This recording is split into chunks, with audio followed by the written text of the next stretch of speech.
We are live. We are live. Yes. Hey, everyone. It's Thursday night. It is a professionals night. We're going to spill some damn ink all over you guys. You're going to be covered with black goo. Yeah. How about that? How about that? We got a good group of guys here. We got all of our regulars. We do have we have one down. We have Dan Frega is not going to be with us, so that is going to be not so cool. Dan always makes for a better show, but I think he's moving. He's got a house, a new house. He's moving a family of, God, how many kids? 4 or 5. He's got a handful there. All right, man. Well, without further ado, I'm going to bring in the guy that doesn't want to be first. I'm going to bring him in first. So it's Andy Smith. So how about that? Take that, you son of a. I'll take it, damn it. I'll take it to the woodshed. So how are you doing, first man? I'm doing good, brother. Doing good. Just working on the book and doing the fun live stream stuff. So doing good. So how far along are you with First Man? So page number wise, I finished 44, but there's a subplot that's broken up throughout the book, and I'm doing all that last, and that's 8 pages. So out of 44, there's 6 I haven't done, so I technically am up to page 38. Okay. Wow, that's pretty damn good, man. So yeah, and that's First Man. The link is in the description. So let's go to our next guy. We got Graham Nolan, and Graham wanted to be the first one, but just to be contrary, I didn't allow that to happen. So now I'm on Graham's shit list. So how's it going, man? You're gonna be launching a new book soon, man. Two-Fisted Manly Tales. That's right. Yeah, we're in the heart of shipping on Alien Alamo. Close to 900 packages have gone out. The original art's going out tomorrow. And while that's going on, while fulfillment's doing that, I've been prepping for the next project, which is giant-sized Two-Fisted Manly Tales, 100 pages of ball-busting, knuckle-dusting action. And that's going to launch on my channel tomorrow, or rather Monday at 12 noon. On the King Show, right? Yeah. What's that? Is it going to launch on the King Show, or are you going to launch it on your show? I'm going to launch it at 12 noon on my show, but then the launch party will be on the Comicsgate Kings on Ethan's channel. I'm going to raise the roof. Yeah, I saw those brass knuckles. Is that actually going to happen? Like the trophy, the brass knuckle trophy? Yeah. Oh, yeah. Yeah. That thing's cool, man. Yeah. Oh, shit, man. You got a bunch of cool talent, too. I'm sure we'll talk about it more as we go. Mm-hmm. But I want to bring this guy in. And I was told to ask you a question, Aaron. This is the great Aaron Lepresti. My Snake Plissken shirt. Snake Plissken shirt. Is that a giveaway for tonight? That's not. Shelley gave this to me for my birthday. Oh. That's sweet. Yeah. All right, go ahead, ask away. The artist, writer, creator of Wraith of God. And the question is something about a cowboy hat. So are you going to wear a cowboy hat anytime soon? I'm going to on my live stream Sunday night because we hit 1883 backers. Okay. So that's that's the year that the Wraith takes place is 1883. So. Oh, nice. So you got the cowboy hat up? You already have. I have an Australian cowboy hat, which is kind of cool. So that's what I'm going to wear. Okay, Randy. Randy, you're in the chat, so I asked your question. So you happy now? He's been bugging me like forever. You gonna wear a hat? You wear a hat? I wear a hat. Okay. You're gonna wear assless chaps. God, you had to go there. Don't have any of those actually, but if I wore them, they would be over pants. So ask Shelley. That'll be your next present from her. That's right. Next birthday. Next birthday. No, let's not wait that long. For all right. Eyes only. We have the teen sensation. We're all in the house now. We got Billy Tucci. What is up? What is up, fellas? What is up? Yeah, you got that. You got the She Omnibus. Dramatic lighting here. Yeah, the She Omnibus. I've been seeing photos that you've been posting of all the books coming in. That is quite a handful, my friend. Yes. Dude, we just shipped out another 200 books today. We got another 75 we did today after that. Okay, now he's freezing. So, oh, not on my end. I am freezing, aren't I? No, Yeah, you just not here. I'm he good. just froze. I thought, is it just me that saw him freeze? I guess. Hmm.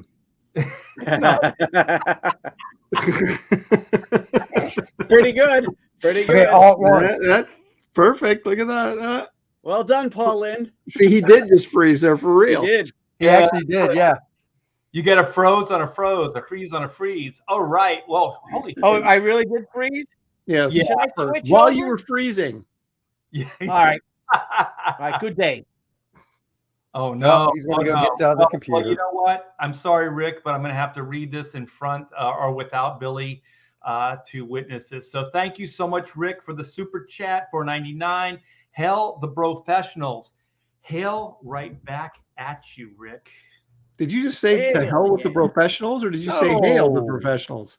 He said to the hell with Aaron Lepresti, but hail the professional. Okay, I see. All right. I thought I heard something like that. Yeah, you stepped right into that one, Aaron. Yeah. All right. Oh my gosh, look at this. Jeremiah J for $5. Happy Thursday. Hope everybody is having a great week. Hell yeah. It is freezing cold tonight. It's going to get like in the 20s tonight. So I had to get everything, like cover the plants with tarps. I had to get the pool all ready for the freeze, all this stuff. Oh, what? No polar bear plunge art? Come on. Oh, it's still like 50 some odd degrees in the pool. For the right amount of money, I'd jump in there. I think for a 100K stretch goal, we get a live shot of Art wearing a Speedo doing the polar plunge. Yeah, there you go. I would do it, man. I jumped in, what is it? What is that? Lake Tahoe in the middle of winter time. My dad and I, we just ran in and then ran out. Yeah, I would think so. Yeah, it was cold as shit, man. So yeah, Snow here tonight. I'll do it for 100K. Hey, where's did Billy come back? No. Right. He's still plugging in, I think. We I lost. just want to put all your cold bitching into perspective. I I'm know. at 6. Yeah, I know. 6 I know. degrees. That's the temperature, not even the Well, it's wind not chill. negative at least.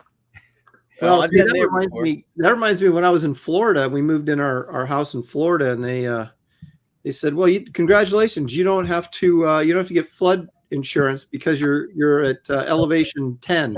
We went 10. They go, yeah, 10 feet. Mhm. So yeah, when you just say those low numbers, man, it's 6 outside. Yeah. Well, that's why I enjoy bitching about the cold, is because I know that there are people that have it far worse than I do. I once went skiing in -22.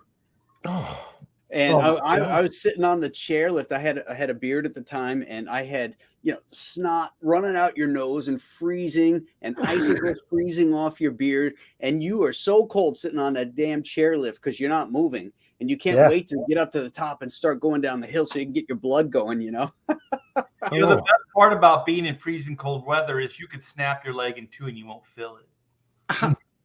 I guess, yeah. I suppose that's a positive. What? Yeah.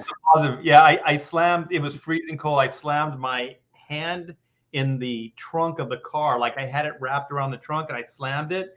And I had to ask my wife to, you can't open the trunk anymore, so she had to go in the car and hit the latch. And yeah, I just broke my hand, and I didn't feel a thing.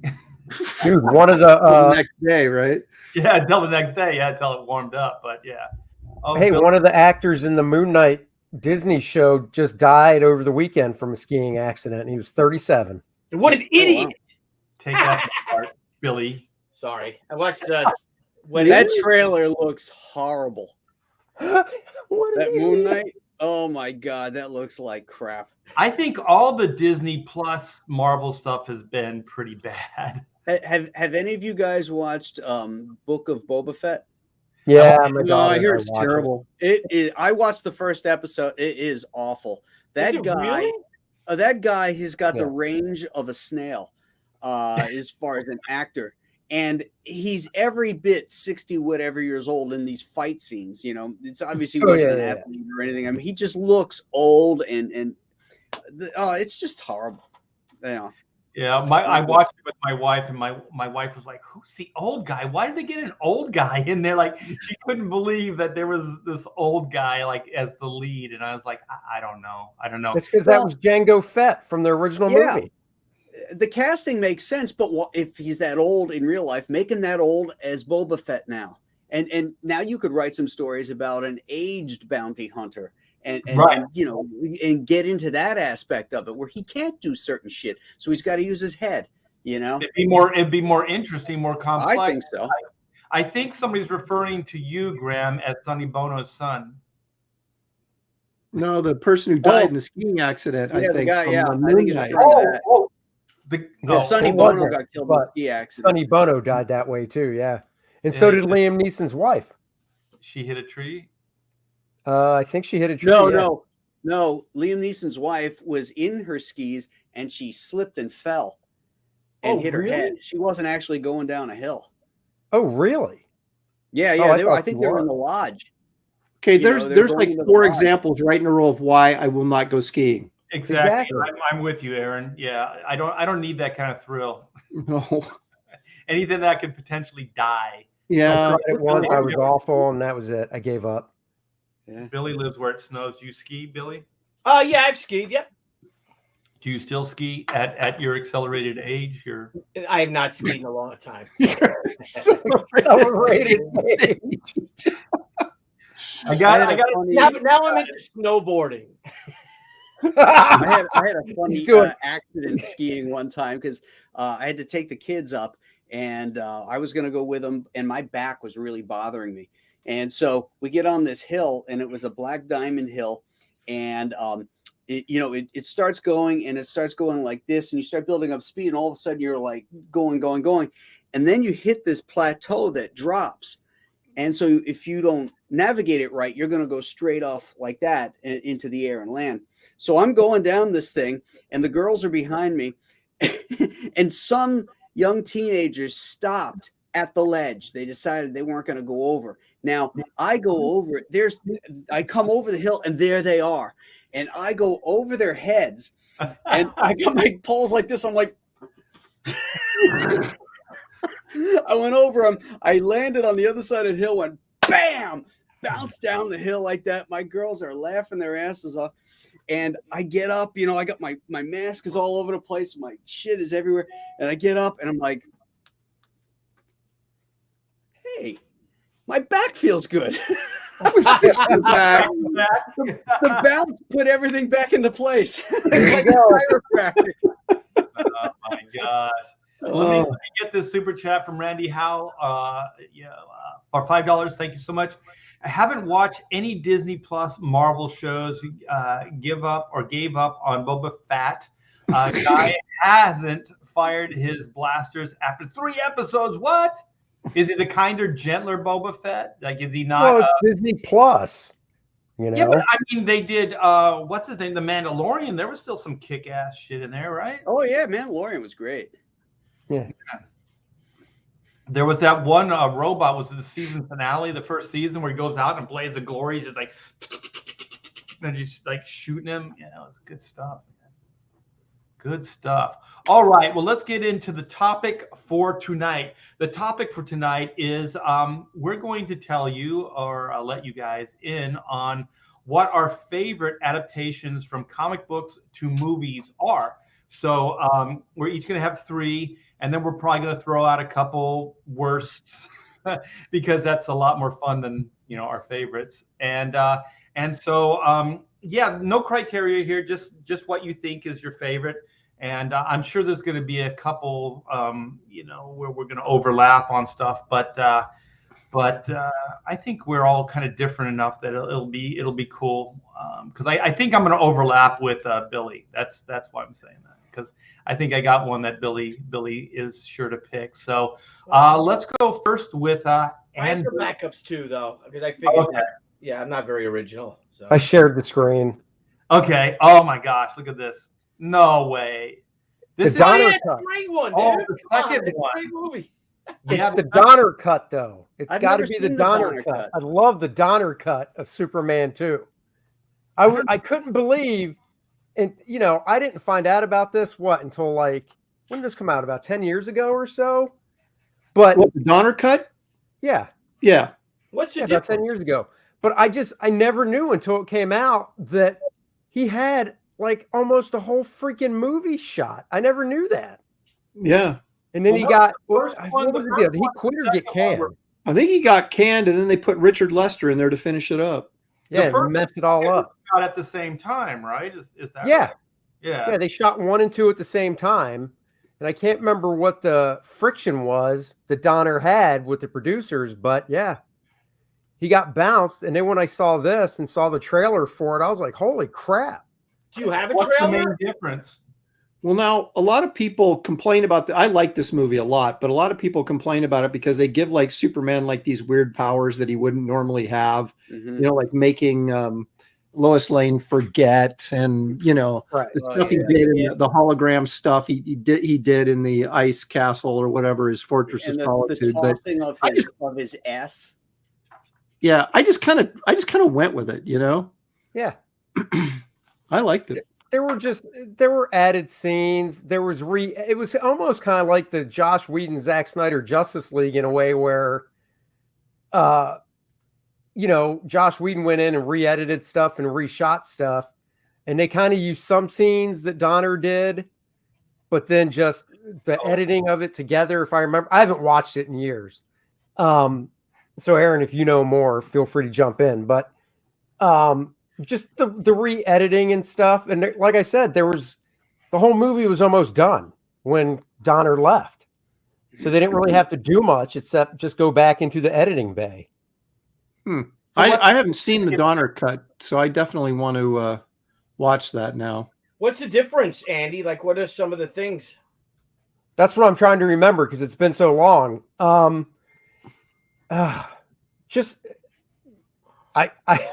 This is awful. My memory is shitty unless I just see it. I haven't watched it in probably 9 years, so I honestly can't remember. I know it's a little bit longer, and there's just some more added scenes to show Superman being a little more powerful. I want to say one of the scenes is when he's going to confront Lex. I think there's a scene where Lex is kind of testing him. He's walking through fire, if I remember right, and then controlled guns fire at him and stuff. Lex is kind of like testing him when he goes to Lex's that underground compound or whatever Lex had, if I remember right. This Been isn't forever. the one where he has sex with Lois. That's 3, right? No, No, that's it's 2. This one? It's 2? yeah. I hated that. That's See, weird, 2, right? the original Maybe this 2, one's got it all. Man, the just original don't do 2 that. was just kind of corny, but this one doesn't come across as corny. So Okay. is that stuff with Lois? Is that in the Donner edit? I want to say it is because that's when they're at Niagara Falls and stuff, right? Mm-hmm. Yeah, that stuff is still in there. So how does he lose his powers? I don't even remember that. He went lost into that powers chamber and because exposed he- himself to. Go ahead. Yeah, he exposed himself to the red sun, right? Yeah, he made a deal with Zod and stuff, or no, that wasn't it. No. Lois. That was the dumbest thing about it, is because he like gave up his superpowers so he could have a normal life with Lois, and it's like, why would you do that? Just, she loves you because you're Superman, and then you're like, Right. Right, So he gets his yeah. ass kicked in the bar and all that Yep, stuff, yep. which was And different in this cut as well. And he gives up his powers in the middle of an alien invasion, right? I don't think he knew. Oh, he didn't Yeah. know Dog was there yet? Yeah, because he was off in the ice cap with Lois Lois, yeah. in their Superman bed. They were So, getting jiggy together. Yeah. Getting jiggy with it. Na, na, na, na, na, They were na, trying na. to keep warm in Talking about. 0 degrees. Okay, so we got that one. So what's yours, Graham? Well, part of the thing was movies or TV. Yes. Yeah.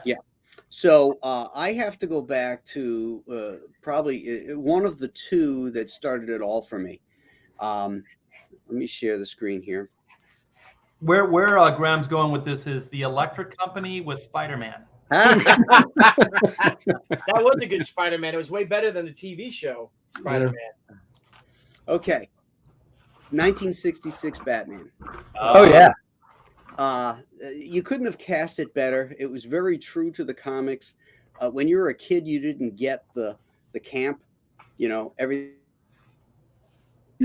As a kid that grew up on the ocean, I love boats.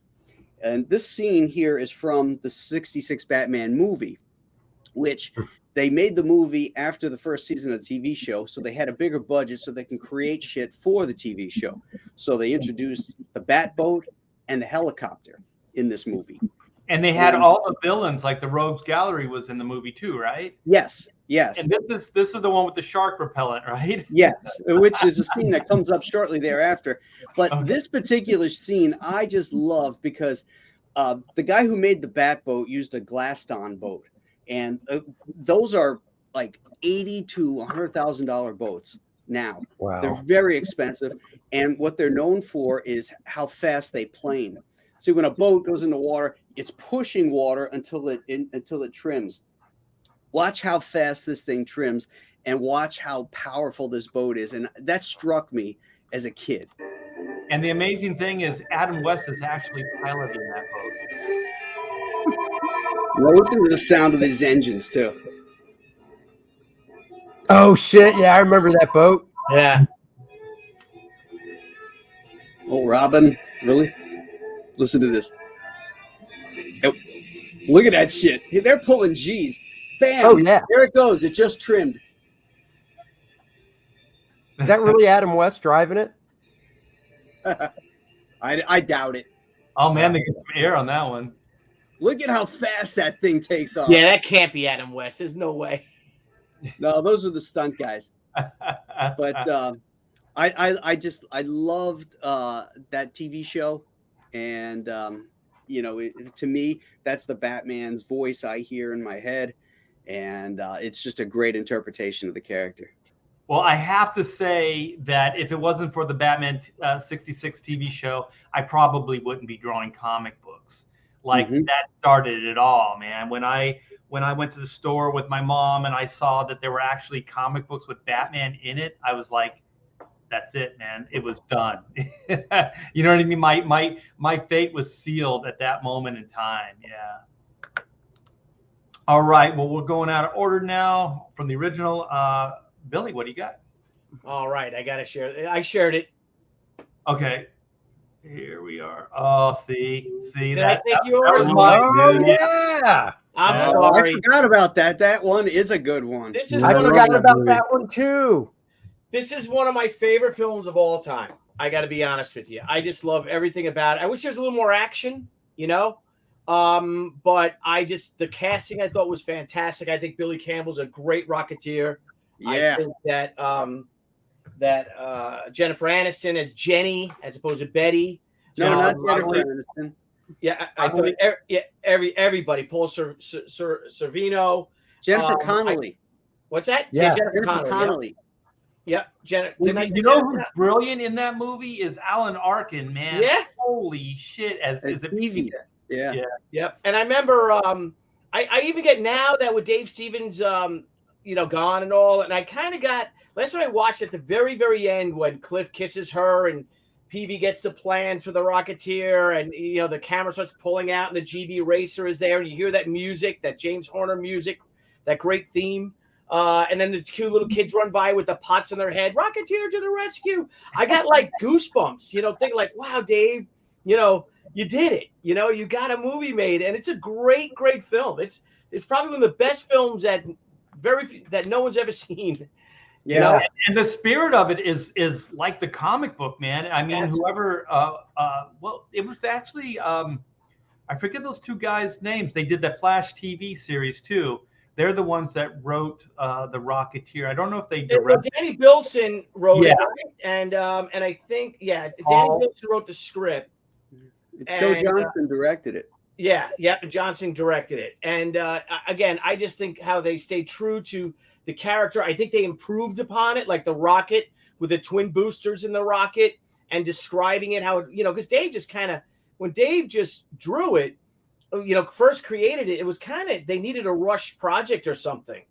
And he really didn't put too much thought into it. And they really did him justice and and did the character, you know, gave it its due. And It's too bad they couldn't use the Doc Savage theme in it, and so they had to bring in Howard Hughes as the inventor. But that even worked. I thought that was great. Yeah, you know, the X5, and you know, here's, you know, Howard Hughes, and what was it like to fly it? You know, and he says, "Oh, it was like heaven, Mr. Hughes." And he looks at Jenny and how smoking hot Jennifer Connelly was. Well, I think it's hotter than Jennifer Aniston. Yeah, I love it. They had the Spruce Goose joke in that, and actually, my favorite scenes in that is when they just want to. He just wants to put the pack on his back, right? He doesn't care. He just wants to put the pack on his back and try it out. And then they're like, no, we gotta you know, test it out first. So there's that statue in the middle of the cornfield, and they strap it on the back, and it's on that chain. Yeah. It starts flying around. Like, and then it breaks free and it starts flying off. Oh my gosh, that I laughed so damn hard, man. Yeah, and remember when he has the helmet and he put the fin on, he's like, well, that's like a rudder. You need a rudder, you know. And I don't know if Dave thought of that. Now, two things. Danny told me there was a line in the script. I got the script from Danny Bilson. My buddy Keith was friends with him, and he signed me a copy of the script, and I have it in somewhere. And there's one line in it where when he's about to take off, you know, and Peavy says something like, "Go be a hero," and he goes, "Come on, do I look like a hero to you?" And Peavy goes, "Yeah, you do." You know, and then he just gives him, and he blasts on, like, why wasn't that line in it? You know, and there's another cool line is when he goes to the Pink Flamingo Club or whatever it was called to get Jenny.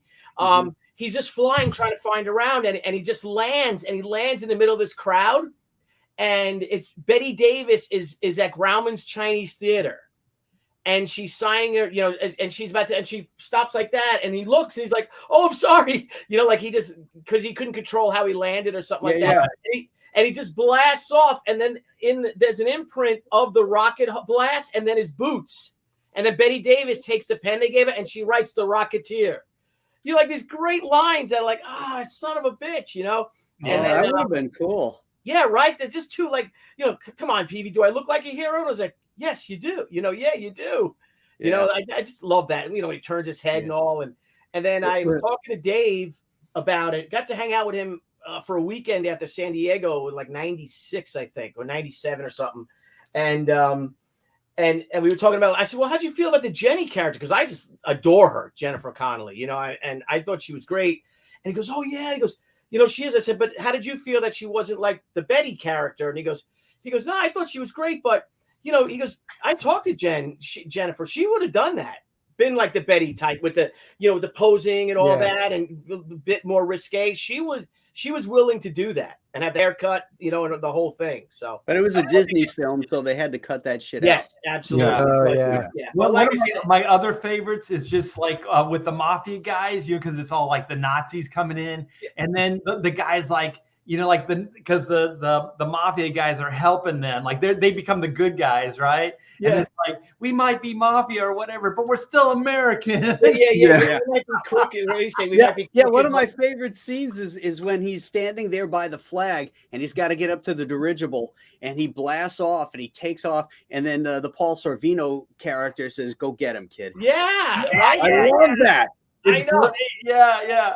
I'm going to take this. Thank you so much, Chris Green, for the $4.99 super chat. The Rocketeer is one of the best properties ever. I completely agree with you. Yeah. And the reboot is going. No, don't. Just leave it alone. It's lightning in a bottle. Don't do that. I agree. Well, I got something interesting too. Thanks for the entertainment. Yeah. Okay. Is that Billy Campbell, the Rocketeer? This is the. They're talking about the reboot and all that stuff, but they're doing something else with the Rocketeer. But Billy Campbell's going to come on our show on the Pop XP. Oh, cool! Really? I hung out with him in London at a convention like a decade ago. Nice. And I'm like, I still have his email. I'm like, I know you don't really remember it. Maybe you know. It's like, oh yeah, I remember you. We were drinking beers and because he's got one of those faces that I think, you know, he's just going to age like a kid, you know, because he looks very youthful. Yeah. Oh, yeah. Yeah. Well, thank you so much, Randy Howe, for the $2 super chat. Rocketeer is getting a race swap reboot on Disney Plus. Well, Disney's going to screw everything up eventually. So why not Rocketeer? They didn't know what to do with it in the day. So what the hell, man? Just leave it alone. You know, another thing that I loved as a monster movie fan was that the Thug, his makeup was made to look like Rondo Hatton. Yep. And I thought that was really cool, but only Rondo Hatton looked like that. I thought it was familiar, but what is Rondo Hatton from? Rondo Hatton was an actor who was in B-level Universal films in the 40s. He had that disease, that megla.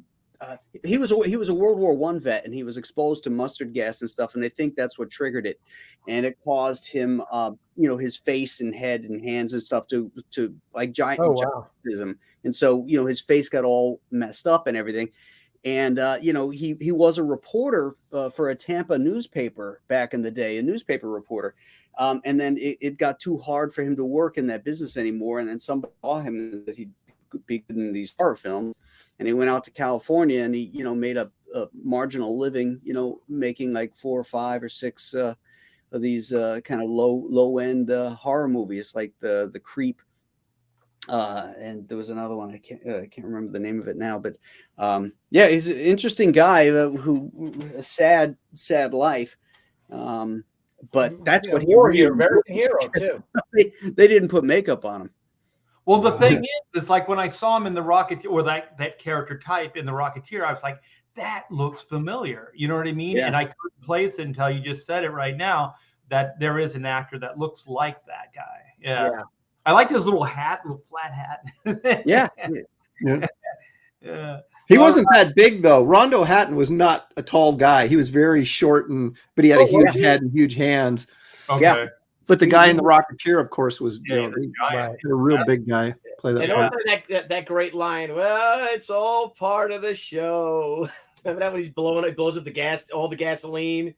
He crashes into something, and Bigelow's on the announcement. Oh yeah, it's all part of the show, folks. Don't panic. All part of the show. All the character actors in that film were just perfect. That movie was so good. Yeah. So, Aaron, what do you got for us? It's right down there. Okay. I'm going with Superman 1. Look at that package. Good. Good Lord. This came out. I was in 8th grade when this came out, and this was like the event movie, and you'd go to the theater and it'd be packed, and you'd see like half the kids you went to school with were there, and you're like, what are you doing here? And, and that kind of thing. And I just have really fond memories of this, like being the first legit superhero film, that you could actually go, this really works. I'm actually, it's not like this cheesy, Superman serial or something from the 50s or whatever. This actually works. And it was like, it's pretty light movie fare compared to what DC is doing now, but it's just got that sort of innocent charm, right? That makes you nostalgic for your youth. And that's why this is probably still, if you just said, Aaron, do you want to watch a superhero film? I would never hesitate picking this just because it's so enjoyable. Right. My favorite thing about like certain films is when like the mission statement becomes the tagline, right? So the tagline is, you will believe a man could fly. So they all knew behind the scenes, if they could not convince the audience that this guy was flying, they didn't have a movie. So that ended up becoming like the tagline. And like the Matrix was like, what is the Matrix? And if you know anything behind the scenes on the Matrix, is that time and time again, the Wachowski brothers, sisters, whatever the hell they are now, they had to keep going and pitching to Warner Brothers, what is the Matrix? Like they couldn't comprehend it. So then the mission statement became, what is the Matrix? And if you look at that movie, in each one of those acts, there's a complete scene that explains what the Matrix is. Like that's basically what the movie is. It's like, what is the Matrix? And that became the tagline as well. So I kind of dig stuff like that, Well, it was, again, it's still reflective of us. We're past the 60s and into the 70s at this point, but there was still sort of a certain amount of innocence and naivete in this country. Carter hadn't completely ruined the country at this point. And Well, that's why it has the Did by the chart. time my movie comes out, my next movie. Yeah. Well, Aaron, was this 78 or 79? 78, I think. Yeah, 78. 78. So the same year as Star Wars, is that right? No, 77. Star Wars was the year before. I would say this movie owes a lot to George Lucas's special effects. You know, they were able to go next level with that stuff. I mean, it's still not perfect, obviously, but it's way better than it would have been had they tried to do this before, you know, Lucas did all that groundbreaking stuff with Star Wars. I like that they literally gave Chris Reeves a cup, like, you know, when you play football or sports. Yeah. He It just looks said, like "Jump it." in your It pants." looks like a cod piece with the like Well, the, he is the ballet Superman. dancers wear. Yeah, yeah. But it's the perfect shape of like an old school, you know, cup that you'd Oh wear, yeah. you know, high school Yeah. sports or whatever. Yeah. Yeah, you can see where my eye is focused at. But you know. Well, the Kinda looks the like a young sunlight is Arnold right on it. Schwarzenegger. You know, you can't help but miss it. If this photo was press released out today, they would have airbrushed out that cast shadow. You know it. Yeah. Well, actually, if it was today, they would have this whole thing figured out, like this undergarment that would smooth Well, the yeah. thing out and stuff. Well, that was Well, kind of the they'd probably airbrush a camel toe in there and then call him Superwoman. Oh, there you go. That's right. Oh, Ho! oh. the great thing about this movie was, though, that here's a guy, they picked an actor who was 6'4", really looked the part in every way, and then they had him go lift weights. Right. And he doesn't look like huge in this movie or in this picture, but while he's walking around in the movie, you just get a sense that he is way bigger than everybody else. Mhm. Yeah, You know, so it just totally sells it, and it works, and he doesn't need the I mean, yeah, it's kind of a cheesy little spandex costume, but the fact that they, you know, that he took it seriously enough and they took it seriously enough that, you know, they had him go and work out and get in shape, and so he looked like a Superman, and then they picked an actor that would fit the role. And that's what drives me nuts about all these superhero films today is, you know, except for maybe Liam, who's Thor, the guy that plays Thor, Yeah. Oh, Chris Hemsworth. Yeah. All those guys are, you know, I'm okay with Tony Stark being a midget because, you know, he's in the armor. It doesn't matter. But like even Superman, the guy that Henry Cavill, yeah. he shouldn't be shorter than Batman. You know what I mean? It's like, Oh, come on, no. you cannot cast an actor who's got some height and you can put some size on him. I don't know. Yeah. Well, you know who trained him, right? Who? David Prowse. Oh, right. The original Superman. Yes, I did know that. I thought you were talking about Henry Cavill. Oh no, I don't know who is his trainer. Yeah. No, that's right. Yeah, David Prowse. Yeah. Mhm. Darth Vader working him out. Yeah, Well, working. the thing with the Superman and Ben Affleck compared to Henry is Henry's like 6'2", I think, and Ben's tall. Ben's like 6'4".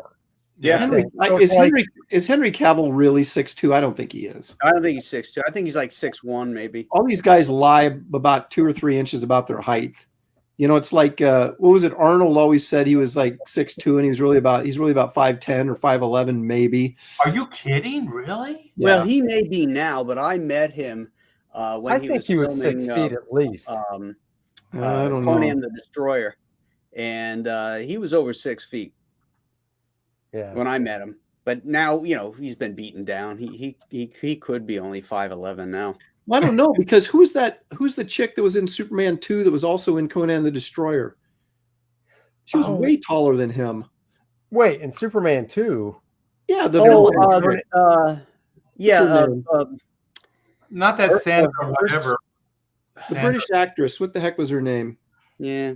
Oh, yeah, she's very tall. She's very tall. She's taller than Arnold. Yeah, she So was like a model or something, wasn't she? yeah.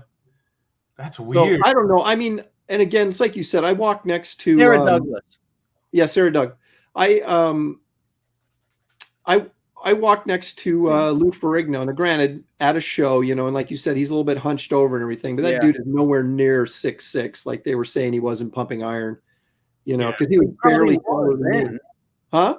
He probably was then. I don't know that he shrunk 4 inches. Or He's also a punk ass. Yeah. He's your bestest buddy. I don't know. The funny thing is, Graham, I've met enough professional basketball players face to face that it's just like everybody lies about how tall they are, you know? Because I had a guy telling me he's 6'3", and I'm looking him straight in the eye and I'm going, okay, Yeah. I'm 6'2", dude. If you're 6'3", you should be taller than me, but you're not. So quit lying. Yeah, hockey players are like that. They're notorious. Professional hockey players. You're like, oh, he's 5'9". Like, yeah, he's like 5'7". Well, it's like Danny Trio. That guy looks like a little kid. I walked by him in Houston, and he didn't even come up to my shoulder. He's like 5'5", which shows he's that. tiny. Did you see the picture of him with the guy that plays Boba Fett? And the guy that plays Boba Fett looks like he's an inch taller than Donnie Trio. He might be 5'4". He's like Trio is tiny. Yeah. Wow, I didn't know that. We're a little disappointed because we thought he was this badass, Yeah, he walked by me and I was like, I could beat this guy. I couldn't believe it was him. He was, literally did not come up to my shoulder. That's great acting then, because he looks. I know. He's got that presence. He's got a big head. He's got the Hollywood head. That's right. Low angle. Big head syndrome. Yep, that's true. Yeah. Sarah Douglas is 5'9", by the way. Oh, that's it. Okay, so it's not that tall. Okay, let me get this. Thank you so much for the $5 super chat. Just a kid from Brooklyn. Hail fellas, Billy, my copy of Miss Fury arrived earlier this week. My wife is reading it first and is really enjoying it. Super awesome. Cool. Thank you. Ask him to email Dynamite because I haven't gotten mine yet. Good luck getting it. I bought one. I freaking bought one. Yeah, you might have to buy two. Well, let me. I'm going to go in and I'm going to share mine if you guys don't mind. Mm-hmm. Let me see. I got to click this button, do this, do that. All right, here we go. Is it working? There we go. Hey. All right. Oh, well, there it is. Oh. Yeah, there's some people that don't realize that Men in Black is a comic book or was originally a comic book. I don't know if they're still it was. Yeah, and it was a deep indie book. I think, was it Malibu printed it or somebody else printed it before that? I thought it was Dark Horse. It was Malibu? Malibu did, yeah. Yeah. I think it was Malibu because when Malibu sold their IPs to Marvel, I think Marvel actually ended up with Men in Black. Because they own, Marvel, Disney actually owns everything. So Disney now owns Men in Black. But I mean, up to that point, when Marvel purchased the publishing company, Malibu, they got Men in Black, I believe, in the purchase. Yeah. That's cool. Yeah, so this was not just like a one-off. I mean, this was a great franchise. So the first movie, I think, is brilliant. I think Barry Sonnenfeld as director, and just the art direction, everything on it was perfect. The casting of these two characters. Tommy Lee Jones is one of my favorite all-time actors. I think he's great. Will Smith as the young upstart. I just thought it was great. All the aliens, just the art direction is fantastic. And then I think they were firing on all cylinders with Men in Black 2. I thought it was great. And then Men in Black 3 I thought was still pretty good. I thought Josh Brolin did a great impression of Tommy Lee Jones. I think the time travel thing was pretty fun. And then there's this movie. Well, you can't have everything. The woke version. Yeah. We were the T-Bears were so desperate. It was during COVID, the lockdown, and the drive-in movie theater was open. And so this was one of the few movies that we all kind of agreed on. And man, I'll tell you, this was so disappointing. Well, at least they put Thor and Valkyrie in the same movie again. So that's right. Changed their characters a little bit. Yeah, because they were so great in the other one. Yeah, exactly. They had chemistry. Yeah, they had some chemistry. And I'm such a fan of this franchise. I never read the book though, the comics, sadly. But this is the original comic. Oh wow. Yeah, so it was really, really crudely done. And I don't think it was anything like the movie. I don't think there was humor to it. I think it was pretty much just played for like just straight, just as a drama.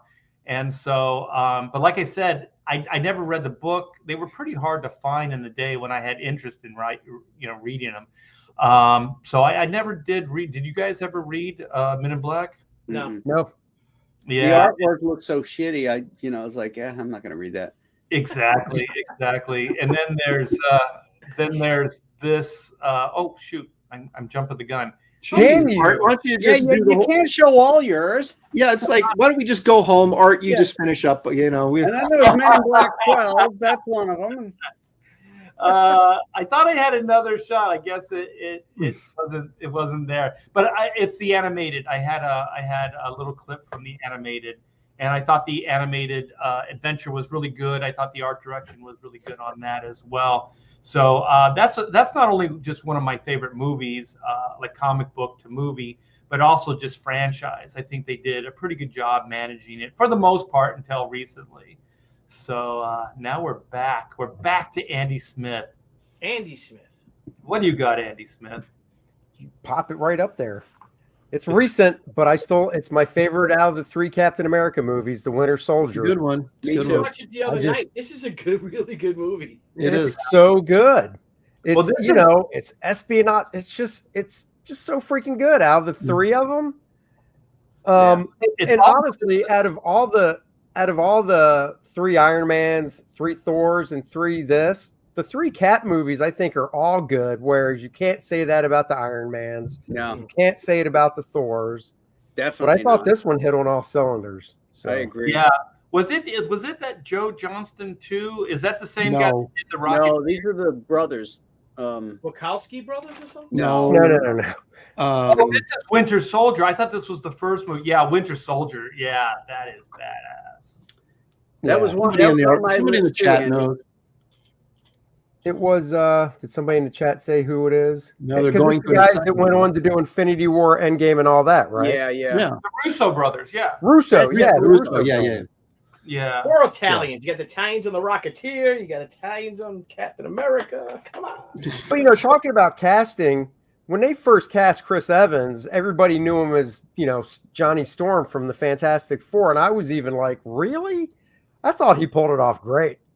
Out of all the, I thought Hemsworth was really good as Thor. Mhm. Downey Jr. was great for Stark, and I thought the casting for him as Cap was really good.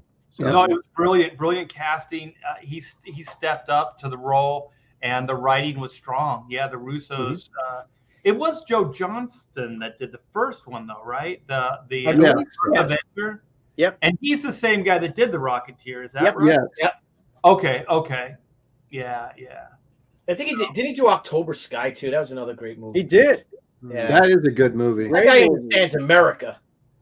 I have a remember- Star Wars book. Like it came out like around the first movie, and he's a really good artist. He designed a lot of those ships, those Yeah. Star Wars ships and stuff like that. hmm Man, what a talent! Yeah. Did you guys know that the guy that oh god damn it, I'm drawing a blank on the guy's name that played Bucky now, but Sebastian Shaw? Stan. Sebastian Stan. actually auditioned for Cap, and they said, you know what you'd be better at, and then Tom Hiddleston actually auditioned for Thor. Yeah, I I heard saw that. that. Yeah, That was never going to happen. There's no way that was going to happen. Yeah. Well, he's still. I mean, he is. Tom Hiddleston may be, if you take all the entire Marvel universe, he may be the best cast as Loki. I mean, he's so perfect for that role. I can't imagine him not playing that. I know. I think the new Mary Jane in the new Spider-Man movies is better. Yeah. How dare you? Hey, do her you name guys is want Michelle to? Jones. So there. Do you guys want to play a clip from Winter Soldier? I got one queued up. Oh, Yeah, go ahead. Yeah. Oh, that's shit, a this is great the one. elevator Oh scene. yeah. Yeah. I hope you shared the volume. Did you share the It's up. volume? It's all the way. Can you hear it? No, did you click share Well, they're not volume when saying you did anything. share your screen? What's that? Did you click share volume when you did the share screen?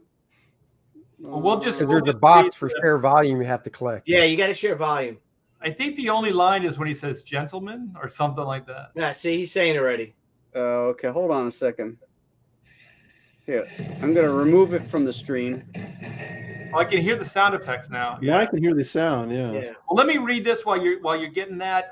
Drew with Elite Comics. Thank you so much, man.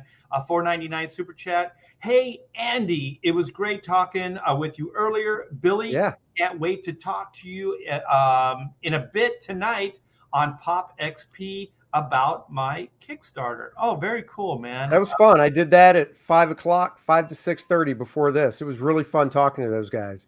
Yeah, Drew's a good guy. Thanks again, Yeah. Drew. So Hey, you when guys- I go to share screen, where It doesn't ask me if I want to share volume. When you hit share screen, a window comes up where you click on the screen, but in the lower left, it should have a little box that says share audio. Nope. And just before I thought you clicked outrageous. I could hear sound effects, so I actually did hear something. Well, maybe there was nothing happening, so that you know they weren't they were just weird. I didn't Did hear. you I hear didn't the sound effects in the Batman clip? Yeah. Yeah. Okay. All right. So I think it was a quiet scene and nothing was happening. I didn't hear Cap talk, but I did hear the sound effects once the fighting started. Yeah, maybe it was.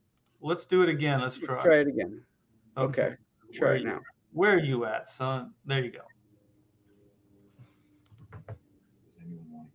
Yeah, it doesn't matter. It's all about the fighting anyhow. No, you could hear it. And he was talking.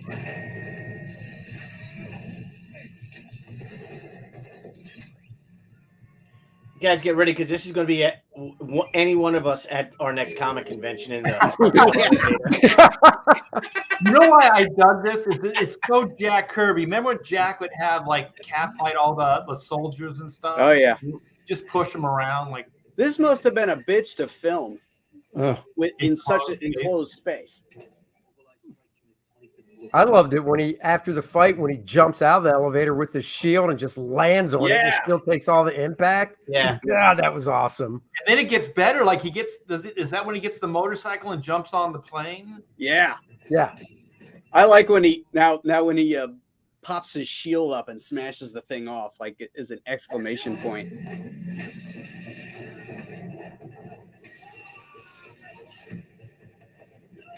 I love that. Yeah.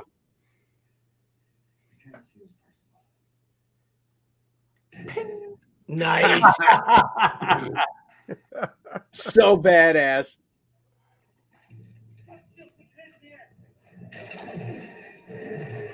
Geronimo.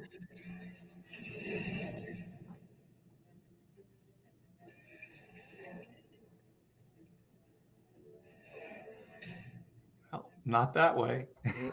Nope.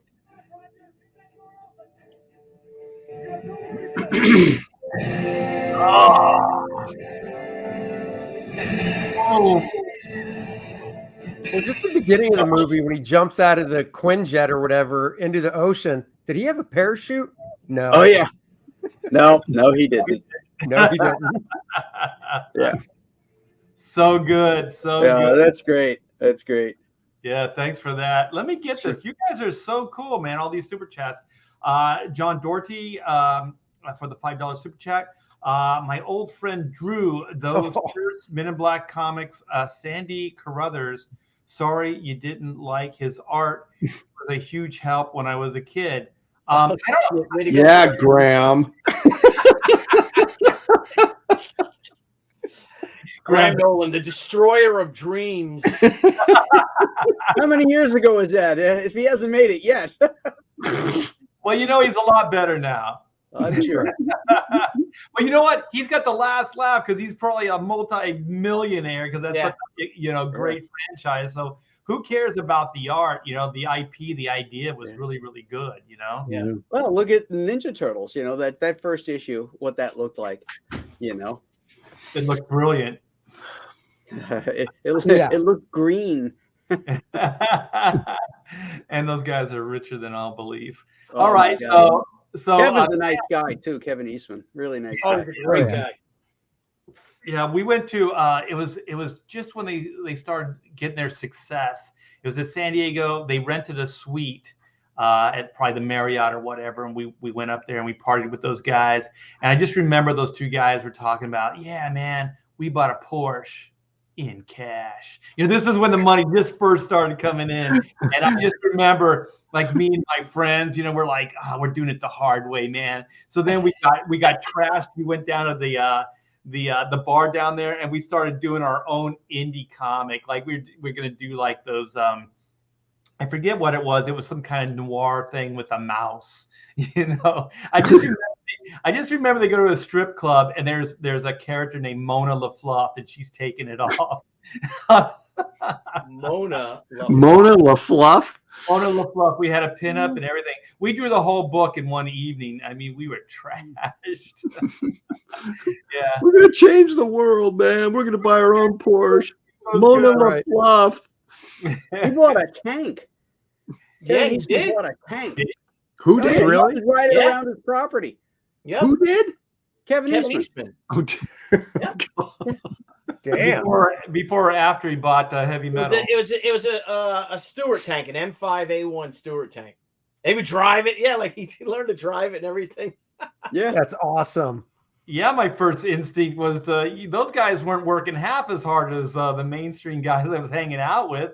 So hell yeah, you know, if I could draw like those type of characters and make a living, hell yeah. Heck yes. Hell yeah, hell yeah. All right, Graham, what's your second choice? Oh, my second choice was a toss up between the first and second, so there was no particular order. But I know we all love Christopher Reeve as Superman, as a modern Superman, but nobody had more zest playing Superman than George Reeves. There you go, buddy.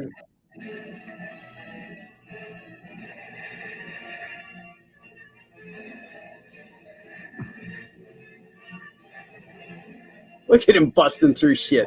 Look at that. Yeah. He's You know what's selling cool? Yeah. I mean, what is this, 1957? So even when we were kids, it. decades 52 later, to we still 56. watch this. Yep. he was a big guy too, you know. Yeah. Yeah, I think he I was love that. 6'2". The greatest hits. Didn't Ben Affleck play him in a movie? Yeah. Yeah. Hollywood Look something. at that. Look at that. Just wish they had a better looking Lois Lane. She was actually in the first Superman film, the Christopher Reeves one. She had a cameo. Oh Yeah, yeah, she was her on and the train. Yeah, she Kurt was Allen, Lois's mom. right? They were on the train. Yeah. Yeah. She's nice. I sat next to her at a convention right before she passed away. That's cool. Awesome. Yeah, I love George Reeves. I still watch those shows.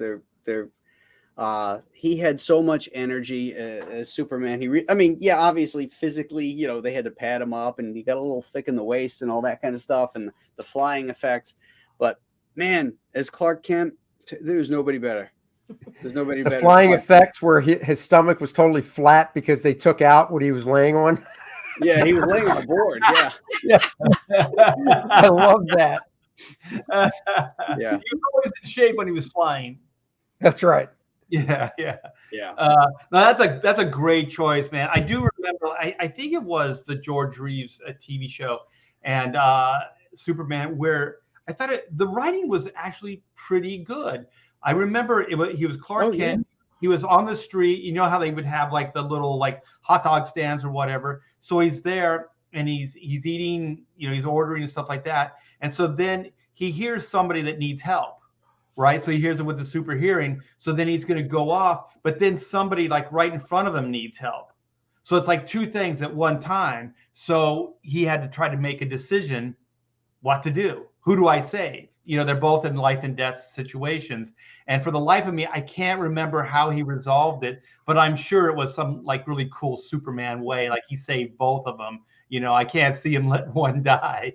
You know, Well, but, he didn't do either because he couldn't make up his mind if he wanted ketchup or mustard on that hot dog.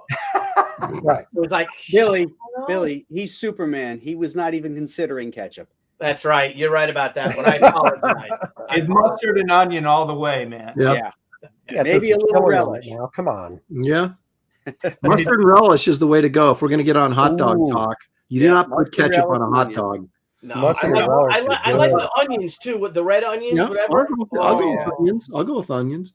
Do you guys remember that Dirty Harry movie where they're standing by the dead body and this detective is there and he's talking and the detective is eating a hot dog with ketchup on it and Harry is looking disgusted the whole time and then the detective says, "What's wrong, Harry? You can't stand the look of that body or something?" And Harry goes, "Nobody puts ketchup on a hot dog." Yeah.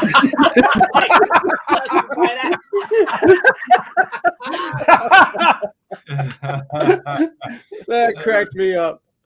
You know, it's weird, like a Texas thing. Like when you go out for like burgers and stuff, they don't put ketchup on the sandwiches. It's all like mustard. Everything's mustard.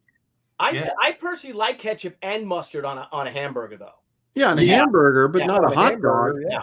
Or a sandwich. You never put ketchup on any sandwich. I can't think of any sandwich you'd put ketchup on. You're right about that. The only thing I'll ever use ketchup for is French fries. You don't put it on a hamburger either? No. The only thing I'll put it on is steak. Oh God! Oh.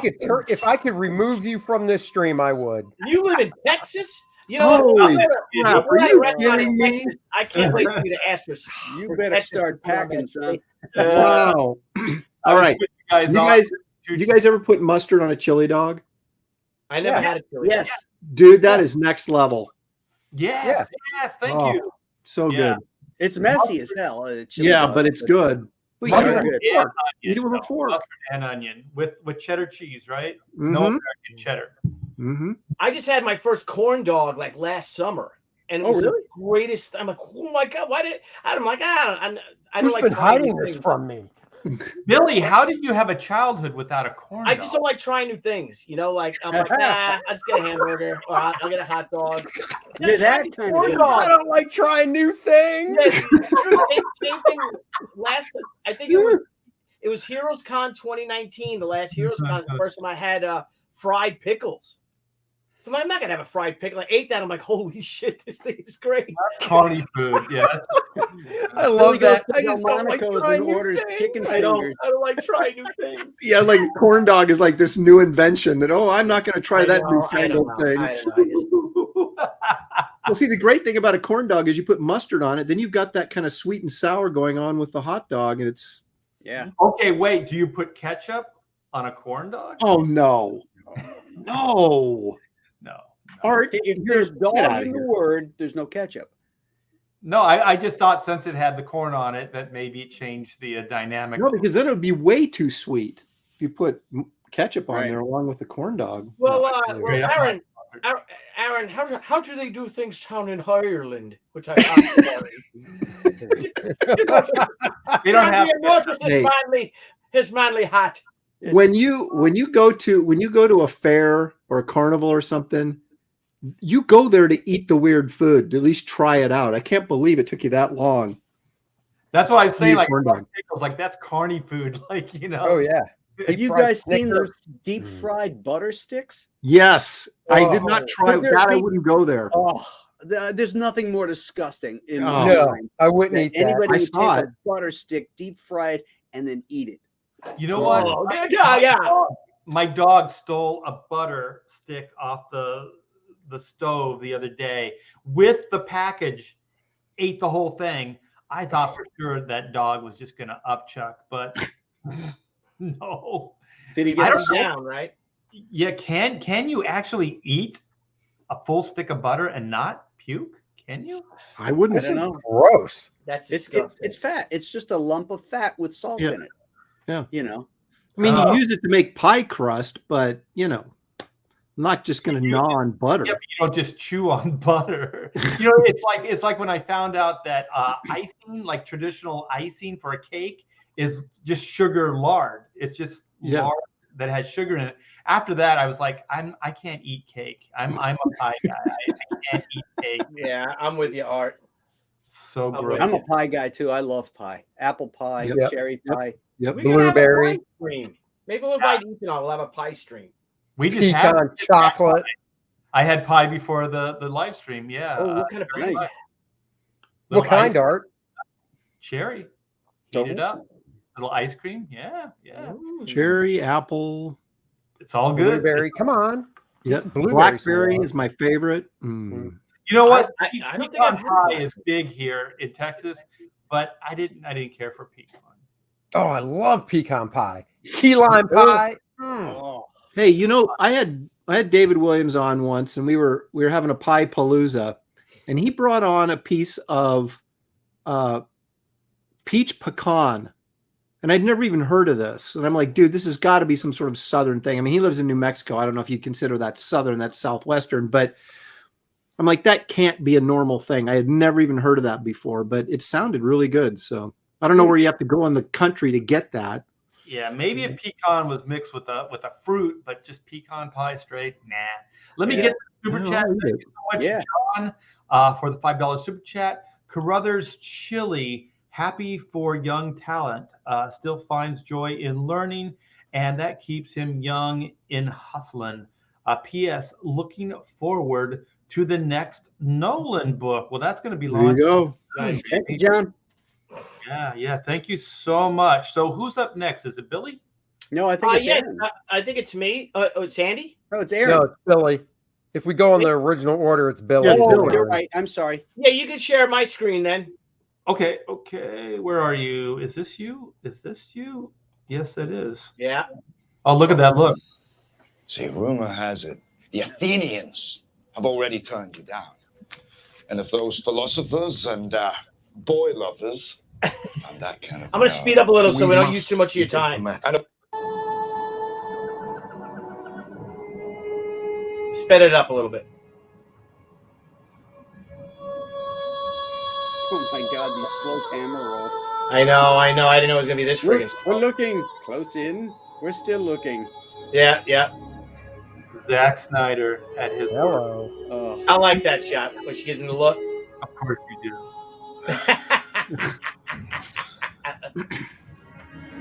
I remember this movie. Madman.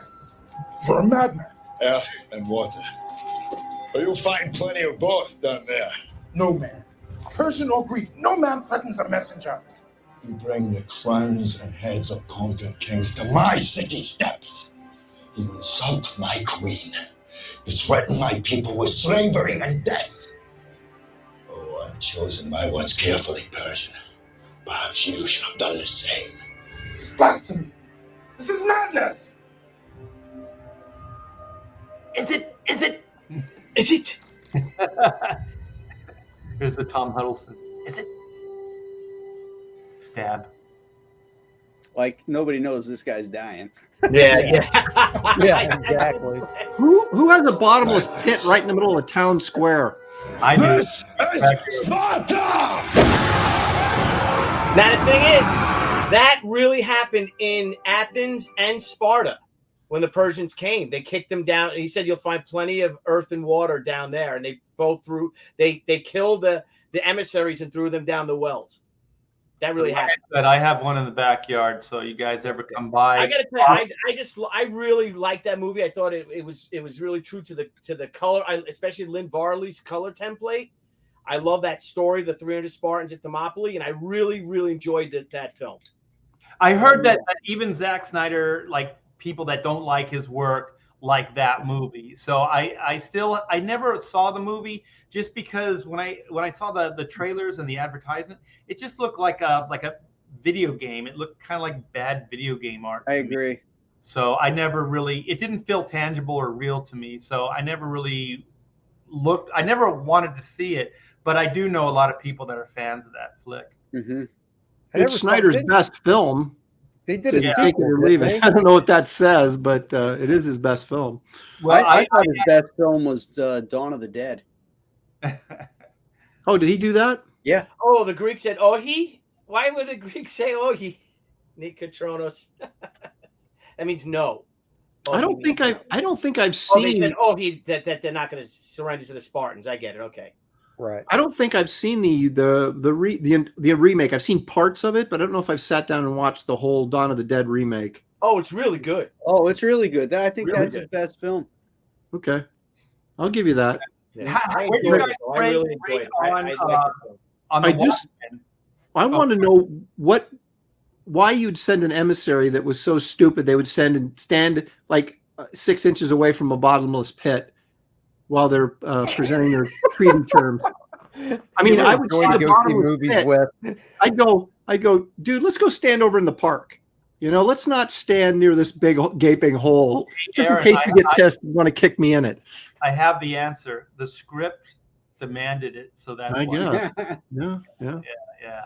So, hey, where do you guys rank on Watchmen? Do you think that was a good Zack Snyder film? I didn't couldn't like it watch very it. much. I It thought was okay, but I don't know. There was a certain artificiality, but all of his films have a certain artificialness to them that it's too much CGI. It's all oily looking. It's just they all. There's thought a pretension about his films that I don't care for. They all seem pretentious. Like you just look at that camera work, just all the looking, the camera going in and going, it's like, come on, get to the point, move the plot. Yeah. I did think out of all the directors at that moment in time, he was probably the best guy to do it, to try to, to bring that material to the big screen. That's a major undertaking, 12 issues, Yeah, that's a tough movie to make. It would have been far more successful as a miniseries, I think. Well, I think it would have been far more successful if like the Marvel universe had already come out, like if it came out now, because I don't think people, the mass understood that it's a deconstruction of a hero. It's not like the Marvel universe stuff. So I think if people would have been more like what a hero is, like cinematically, and then was to see that movie, I think they would have understood it more. But I just think that movie is a major uphill climb. I don't think it's ever, even if they made it today, I don't think it would be a success because it's a bummer, man. That movie. Yeah, it is a bummer. Comic is a bummer. Yeah. Let me get this. Son of Liberty Radio, thank you for the $2 super chat. Art was there. He could. I think that's about Sparta. That's why Art keeps a well close by. It did happen, just exactly like the movie. Yeah. That's right. Yeah, exactly. All right, Aaron, what do you got for us? Right there, baby. Boom. Spider-Man 2, Electric Boogaloo. Yeah, for the longest time, this was, I thought, the best superhero film that I had that had been made up to that point. There hadn't been a ton of them, but this was, to me, I liked the first Spider-Man movie, but I didn't like the Green Goblin costume. And I found some of that sort of annoying, especially, I don't know if you guys ever saw that. There's a little film on YouTube where it shows the first Goblin head that they created. And the screen they could move. It's freaking horrifyingly cool. And the fact that they didn't use it makes me sick. But this, I felt, had some real heart to it, this film. And, Dr. Octopus was really a tragic hero, a villain in this film. And I just thought, I don't know, it had so much going on. There was so much that really worked well. Him losing his spider powers through this psychosis and then getting them back and all this kind of stuff. I just thought there was some heavy lifting going on in this film that you wouldn't expect in a superhero film. And so this has always been, although the Christopher Reeves Superman movie is the most charming, superhero movie I've ever seen. This is probably, it's got still, for my money, is still probably the best Spider-Man film. From start to finish. I liked it, but man, I'll tell you, somebody in the chat said it too. Tobey Maguire is he's so whiny. Like I really can't stand that guy. Yeah, I can see that. You mean as a person or as Peter Parker? I think as everything he's ever been in, I thought he was a little whiny. Yeah. Because I could see Peter Parker being that way, this kind of nerdy kid who doesn't fit in and, oh, woe is me type thing. I think also maybe it was that he seemed a little too old for the role, like, to be like that. I just to be honest too, like, I love the character Spider-Man, but I never really cared for Peter Parker. I always liked Marvel. What was it called? Marvel Team Up, because it pretty much was just Spider-Man. But I didn't like, because he just seemed kind of like a loser. And for me, even as a kid, I was like, "You're Spider-Man. You can do all of this stuff, and you're still kind of getting beat up by Jay Jonah, and you're still doing your Aunt May's bidding." And I just didn't like it. There's one scene in this film where the daughter of the landlord comes and brings him a piece of chocolate cake, and they sit there and eat it, and it is a great scene, and I'm so glad they didn't cut that out. It was a tremendous scene, I thought. Aaron and guys, why didn't they? Because I had seen the images of the original Green Goblin mask and all. Why didn't they use it and go with that stupid? I don't know. Well, I think probably because Defoe wanted more of himself on screen than a complete prosthetic mask, and I think they felt that I also read someplace that they were afraid it was too scary, if you can believe that. Yeah. So they ended up with the Power Rangers. Yeah, exactly. Yeah. The scene on the rooftop is absolutely cringy, where Peter is kind of drugged and the Green Goblin's talking to him, and they both have completely face covered masks. So when Defoe was talking, he's like, and then Spider-Man, you know they're talking, it's cringy. Yeah, if you're gonna hire somebody like Defoe and he's got that face, like you got to use it, man. Yeah. I think that's the best way to go with it. He could have been a great Joker too. Oh yeah. Yeah. Oh my gosh, yes. If he was a Joker, he'd absolutely be frightening. Man. Yeah. I remember when that Streets of Fire film, when we first saw that. Yeah. And that's the first thing I thought, like, this guy would be the greatest Joker if they ever make a Batman gigantic movie. Mouth. Yeah. Walter Hill, Streets of Fire. Yeah. Yeah. I like that movie. It is good. Yep. It's a weird film. Where they labeled it as kind of a rock and roll fantasy or something like that. Fable, they called it. It's like, where's the Fable? Yeah, Fable. There's no Fable. Well, they pulled that guy out of that Michael. What was the actor's name that was the lead in that? Pere. Michael Pere. Yeah, Michael Pere. Really good looking. Yeah. Kind of really statuesque, and he couldn't be.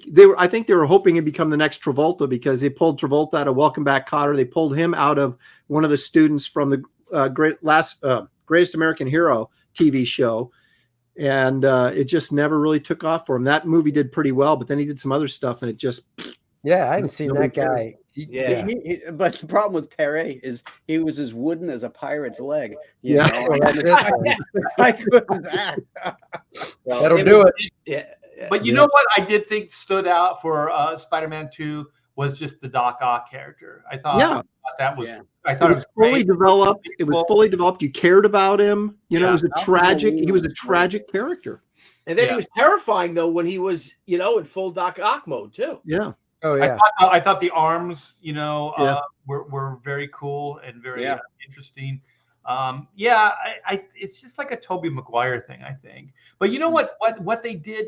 It's a weird thing, but that movie has I think movies miss this, like, iconic imagery. Like, if you just look at this poster is great, for that movie. And then that whole, I think it's in the first one or maybe it's in this one when he kisses her and he's hanging upside down, that was the first one, wasn't it? Was it the first one?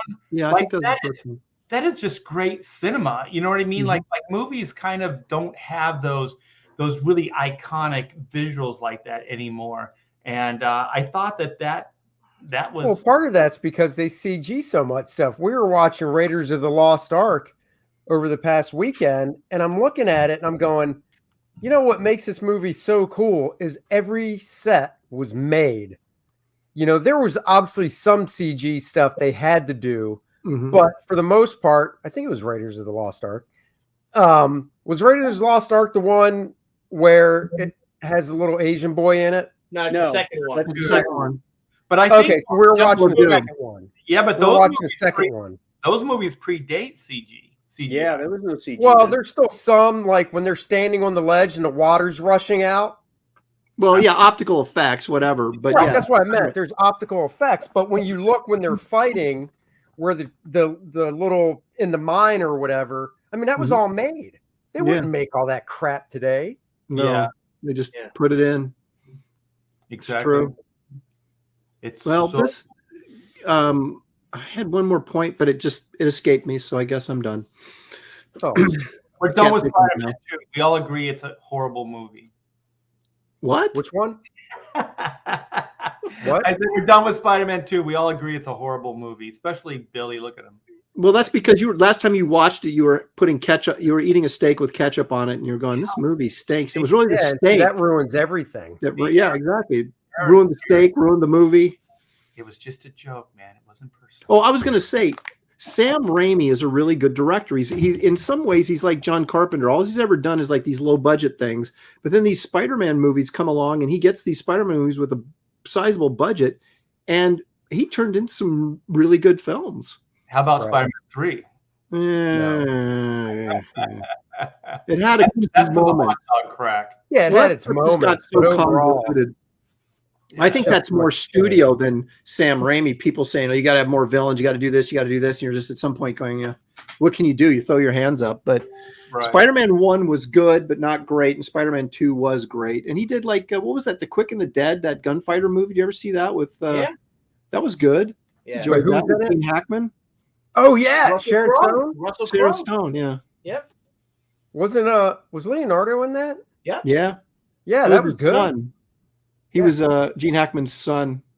Yeah. Until he blew him away. Spoiler alert. He killed his own. You bastard. That's not good. All right, I'm going to share mine. I'm going to do a little sharing here. You guys ready for this? Are you sitting down? Karen. And Sharon is Karen. I guess it's the Crow. Oh, yeah, it's the Crow. Yes. Let me guess. You will believe in angels. He's the Crow. There you go. Billy sounded like a witch. Good.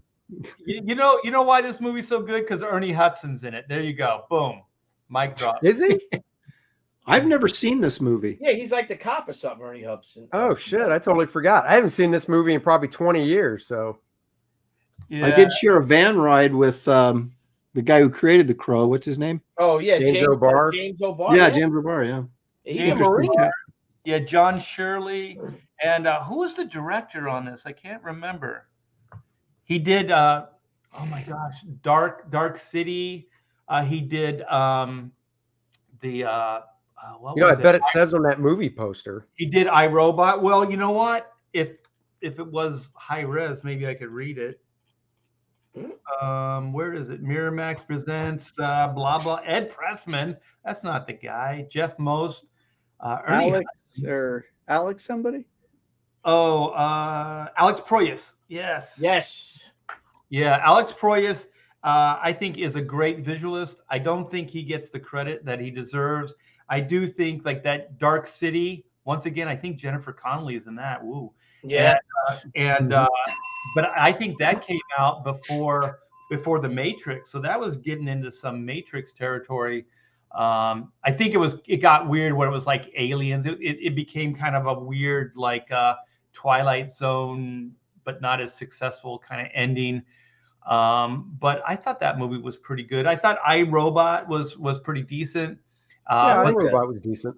Mm-hmm. Yeah, but The Crow I thought was really, really good. I think John Shirley took I'm sorry, James O'Barr, he's a friend, but he took an okay graphic novel and turned it into a gem, because from what I understand, the comic book wasn't even done when John Shirley came in and asked James if he could do a treatment, like a movie treatment for it.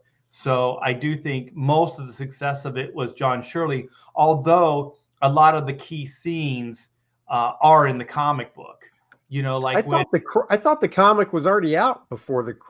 Maybe it not. was, but it was serialized. It wasn't the ending wasn't written yet. Oh right. Yeah. So like the end was kind of written in the screenplay, from what I understand. So some of the issues were out, but like there was key scenes, like the one in the store, in the pawn shop, where there's all the wedding rings, and he loads them up in the shotgun. And then he goes, these represent, a life that you've destroyed or whatever. And then he shoots it back. Yeah. The pawn shop. That's in the comic book. There's some key scenes that are like right from the comic. And so it's one of my favorite things that, I wouldn't say that James O'Barr is a great artist, but once again, it's one of those things where it's just a great idea. I think that, John Shirley was able to get what the comic book was trying to do and then really translate it into film. and also just the casting of Brandon Lee. I mean, holy shit! You couldn't have hired a better guy. Sadly, it was his demise in the film. But holy shit! But not due to Alec Baldwin. So there's one he didn't do. Well, you know what? If Alec Baldwin was around there, maybe it would have been Alec. Who knows? Who knows? But yeah, I absolutely enjoyed this, and I think it's for the same reason I've always liked the Spectre. Especially the Jim Aparo Spectre. Because this reminds me of a similar thing. Where the Spectre was kind of an eye for an eye. Like he would take the bad guy down, by his vice. So like in The Crow. So if a guy was a stabber, he would get stabbed. If the guy was, killing people or hurting people with a firearm, that's how he took them down. So he basically, kind of made them feel the same pain that they brought on, the innocent that the Crow was to protect. And so I always liked those kind of ideas. It's very biblical, and I thought it was great. And then the end, where he says, to the villain, he said, "This represents, 16 hours of pain." So he makes the main villain go through all the pain of his fiancée, when she was fighting for her life. And he put those thoughts in that guy's head, and then he slipped from the roof and died. So I just kind of dig that stuff. I think Alex Proyas, his visual sense was great for this movie. I don't know, man. I saw this movie with the Extreme guys. We all just kind of took a break and watched the movie. So maybe that had something to do with it, going and hanging out with those guys. And also it's one of those movies that my wife absolutely loved, so we get to share that as well. So, I always thought that, yeah, The Crow was a pretty good, comic, from comic to film. And I got to meet John Shirley, and I got to talk to him a little bit about it. And I'll tell you, man, that guy just so fantastic. The way he took that comic book and adapted it to film, it just made it work. Yep.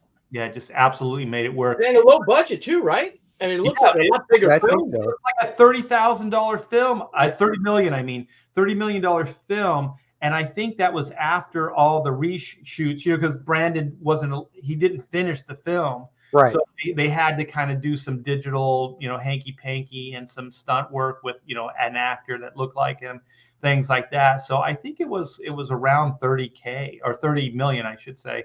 So relatively low budget. Yeah. Yeah. 30 million is low budget. That's funny. Yeah. It's crazy, right? There's TV episodes that get shot for 30 million. So you guys want to just go to the worst now instead of let's just Oh, I didn't pick a worst. Oh, you did? Sorry. No. Oh, I did. I didn't pick a worst. I didn't pick a worst, but I did pick the most badass.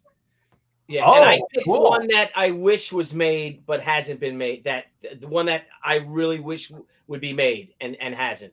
So well, let's just do a free for all, and we'll just end it with whatever you guys want to throw out. All right, I picked a guilty pleasure. Okay. So if you share the screen, it'll still be the Captain America image because I don't want Art to see it first. Okay. Right. Guilty pleasure. I'm so glad tomatoes cannot be thrown at me for real. Because that's what would happen when you see it. We should have done guilty. Oh, no way. I'm a dude. I love Green Lantern as a character. I love Ryan Reynolds as an actor. It's a guilty pleasure. I own it. I will watch it. I know it's bad. I don't care. That's going to be Aaron's worst movie. Comic book. I wouldn't be surprised if it was somebody's. No, but I just don't care because I dig it. I will say one thing, Andy. You are a brave mother effer. You're damn right. Throw the tomatoes. It looks so stupid. Sorry, it's so bad. I'd rather watch the Fantastic Four that came out in '93 or whatever. Oh yeah, I'd rather watch that too. See, if we had time, I was going to actually put up that Fantastic Four as worst because that Fantastic Four is awful. That Yeah, I have the worst movie, but So anyhow, so we can go around. But that's my guilty pleasure. I don't care. I do want to say one thing. How do you fuck up a Green Lantern film? I think any one of us could have come up with like a great screenplay idea. It just needed to be Sinestro and not that stupid whatever. Hector Hammond. You know what I would have what I would have done? Well, it was Hector Hammond, and it was also Parallax. Oh yeah. And it should have just been Sinestro. Again, another bad cloud. So it was like the FF. I'm sorry. It shouldn't have even been that. Like I obviously I didn't know I had strong opinions about this film until now. But it shouldn't have even been that. What it should have been is it should have been Hal Jordan exploring what the ring could do, and then at the end of the movie, he realizes there's a bigger world out there. The end of the movie should have been him being brought into the Green Lantern Corps and seeing all of these other, warriors and stuff like that. And then at the end, he should have been befriended by Sinestro. Like there should have been like some kind of camaraderie, and then that could lead into, because this was obviously set up for some kind of series, right? Oh yeah, more than one. Yeah. So at the end of that, what you have is like you build towards a bigger, a bigger storyline, and you have this guy exploring what the ring does, because he doesn't know, it didn't come with a manual. So it would have been more fun to see him figuring it out versus being trained by Kilowog and all this other BS. I thought it would have been a lot more fun doing it that way. And then at the end, the viewers get to see, oh shit, he's part of this intergalactic police force, and there's thousands of these guys, and there's these little Owens, these Owa guys, and all this other stuff. I don't know, man. It seemed like a no-brainer. I can't believe they screwed it up so badly. Oh well. So that's mine. Okay, what did you guys think of the art direction? Because there's some people that absolutely love the art direction of this movie, and there's people that just hate it. I've seen it once, and so I can't even comment. I don't remember. I'm like very colorful, as I recall. Right. I'm right on the fence, man. I kind of like the costume with all that kind of energy. I didn't actually hate it as much as I thought I would. And Ryan Reynolds Hal Jordan, I should say, drove a Dodge Challenger. Come on. My car. Come on. Love that. All right, Graham. So what's your You're up. Since I'm going to be launching Giant Size Two-Fisted Manly Tales on Monday, I thought we should show the manliest superhero to ever make it to the screen. 1941's Adventures of Captain Marvel. Oh, yeah, dude. Oh. So watch what he does. Oh, he kills these dudes, right? Yeah, he's so great. I remember this. That guy actually dove off that thing. Yeah. Who was the actor that played him? Look at his hand. No mercy. Oh, yes! And then he destroys the gun. Oh my gosh, that's awesome. I've never seen that. It's Tom Tyler, Andy. Oh, okay. Badass, man. That is awesome. He's fighting the Taliban. He takes a gun and just mows them down. The cool thing He mowed him down. He smiled at him. Snap it over your knee. Oh, here it comes. Is he going to gun him down? Oh. I know. I thought he just aimed the gun at him and mowed him down. Boom! Nice. Oh, shit. That was a real stunt. Better than the George Reeves stuff. Oh, my gosh. This is awesome. I got to go back and watch some of these, man. Oh, my God. I love it. Sadistic Adventures of Captain Marvel. Yeah. Throwing mannequins is a superpower. Oh, damn. That is not the Captain He looks Marvel great, too, comic. doesn't he? He does. Now, is this pre-DC buying it? Or Oh, way yeah. back. Yeah, It's this is 1940. Yeah, this is Fawcett, man, on this. 41. It's 1 year after Captain Marvel came out. Okay. Can you hear all the kids screaming in the, He really picked that guy in the up. theater? Yeah. With He wire really work. picked these guys up. Tom Tyler was a power lifter. He was one of the strongest guys in Hollywood. Look at that. Boom. Yeah, I should have got that guy for Superman. Oh, No way! Show it. Did he do it though? Yeah, I he don't did know. it. He did it. you know, some Here, of the here's a lights bed of nails. look good.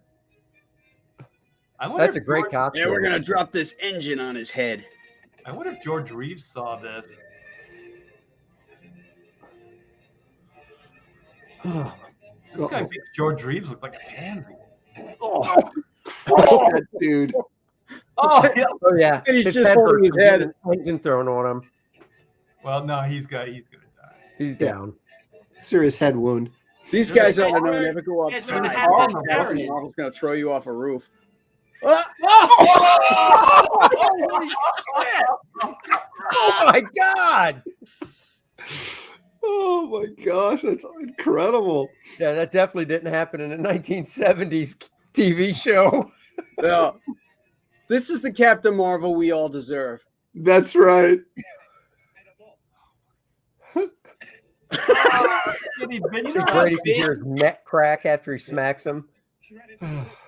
Oh my! Do you know how big it would be if DC just did Captain Marvel like this, like him killing people and stuff? Oh my gosh. What's the actor that they have doing They all had it coming. the Captain Marvel stuff now? Can you see him doing this shit? Where does she come from? She just comes out of nowhere. He grabs her, takes her behind a bush. Great effects has his too way. for the day. Grassy knoll. Ooh, a sniper gonna take her down. The No, not if he has anything to say about it. Oh, that guy's gonna get straight. Oh, Jeez, in today's movie, he would just punch Look his at fist that. right Look through at the that. guy. That's not pretty bad good right there. design. Yeah, that's actually really cool. Pretty That good. is really good. yeah, Republic Pictures is the most expensive cereal ever made. Really? Yeah. Wow.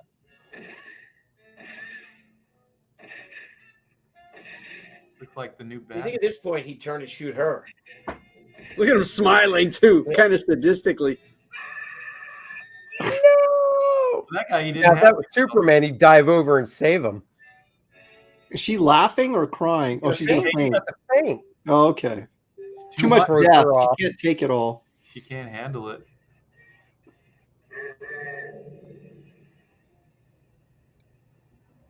Little Billy just killed a bunch of people, but he feels okay about himself. Yeah, well, you Yeah, know, well, that's the back then- excuse. He's not a back then, mature Captain adult. Yet. Marvel- He doesn't realize he shouldn't do that. Back There then, you go. Captain Well Marvel done, and Billy Graham. were two separate people. Oh my god. Oh, really? Oh, okay. Yeah. That was Just kind great, of switch Brad. places.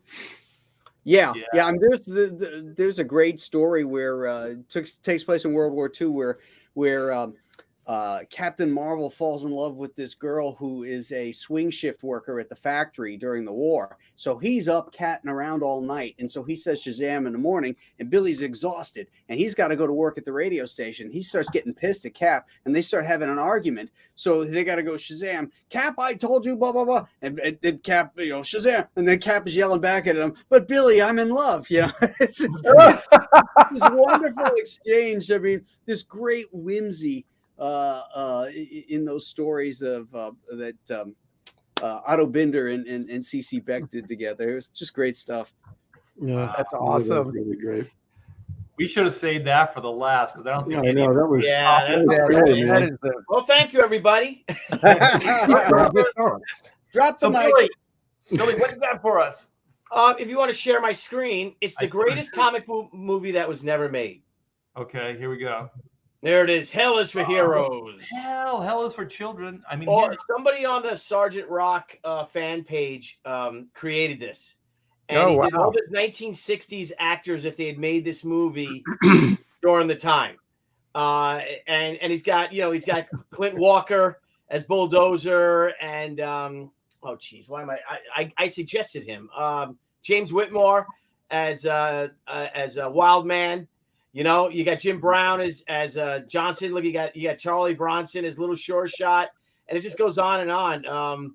I just think what a cool, look at this. You got Vic Morrow over here as Gunner. Then you got the Creature Commandos with Christopher Lee, David Prowse, and Oliver Reed. You got George Papard from the Blue Max.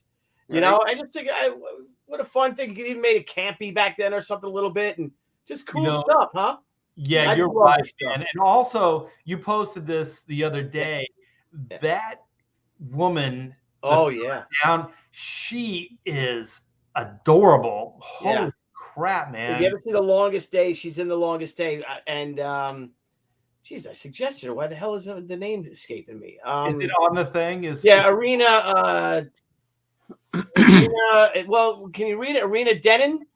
Arena Denim, I think her name is. Just stunning. Just an absolute knockout. Is it Millie Maria or Marie? Mademoiselle Marie. Marie. Okay, that's the character name. Okay. Yeah, but just how cool would this be with Lee Marvin, and to make it like the comics? So I saw this and I just thought it was the coolest thing ever. Definitely. So let me get this. Randy Howell, thank you so much for the $2. Graham found a trailer for Manly Tale. Hell yeah, you did. The Adventures of Captain Marvel. Yeah, and you know what else? Like, what is this? Christopher Lee as Dracula. Like, you get into the whole Universal monsters, in the Second World War and all that. Yeah, great, man. Just fun stuff. And then you got Jay Silverheels as Johnny Cloud over here. Oh, is that who that is? Yeah, it's Jay Silverheels. So you got what's his name who played Captain Storm? What's his name? My mother-in-law loves this guy. That's just her favorite actor. The guy who was Jesus. Pike in the Searchers. Yeah, Jeffrey Hunter. Jeffrey Hunter. Yep. Yes. Yep. So just great stuff. I just thought this was really, really, really cool. Yeah, is the Haunted Tank stuff represented in here? Yeah, you got. There's Jeb Stewart. Yeah, where are they? Where'd they go? Let me see. Get a look. I can't see down in the lower corner. Yeah, who's Jeb Stewart? Who is that? You have to blow it up. I can't see it. Yeah, I can't see. Yeah, Ralph Hefner, maybe. Where's McQueen? Oh, McQueen's out. He took McQueen out because he had McQueen originally as Wildman, and I thought it would be better if it was him. What's his name? Richard Widmark. What's his name? It was the actor. I don't know. Yeah, he was in a ton of stuff. He was in was it Battleground? He was in famous James Whitmore. James Whitmore. Sorry, yeah, James Whitmore as Wildman. So is the guy in the lower right, is that Enemy Ace? Yeah, that would be Enemy Ace. That's George Papard, who played in the Blue Max. Yeah. That is a young George Papard. Holy crap, man. So good stuff, man. Charlie Bronson, Jim Brown. Good stuff. Good stuff. Fun thing. What do you got? I got the worst superhero film ever made. Oh, that's saying a lot. Oh, damn. Crap. What crap? Really? You put that at Catwoman? You don't have Catwoman up there? I haven't seen Catwoman. Oh. But see, here's the thing with this. I used to take my mom to all these like sci-fi and superhero movies I went to because she liked going to them. And she even liked Star Trek V, which is just horrific, right? And so we're sitting in this movie, and I just couldn't believe how bad it was. And at the end of the movie, I said, Mom, if you hadn't been here with me, I would have got up and walked out. And she goes, I wish you had, because I wanted to leave too. So when my dear old mother, who loves this junk, couldn't even take it, that gives you an idea of just how awful this movie was. And this is a perfect example of why you don't let actors write their own movies. And Christopher Reeve wrote this? Yeah, he co-wrote the screenplay. That's right. It was all about. He cut a deal. I believe Canon Films acquired the rights to Superman from Warner Brothers, and they wanted to make this movie, and Christopher Reeve wouldn't do it. And he finally agreed to do it if they would let him write the screenplay. And so then he got all of his sort of anti-war liberal. I shouldn't say that's a liberal thing because I'm not a big fan of war either. I don't think any of us are, but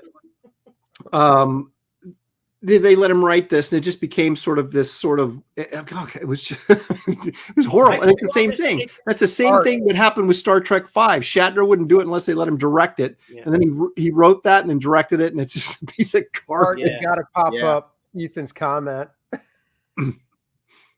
Nope. Oh, jeez. He says, I guess. Okay. I guess Aaron just doesn't like peace or the quest. You warmonger. Well, okay, wait. Somebody says Superman 3. Is that the one with? That's Richard Pryor, isn't it? Richard Pryor, right? Yeah.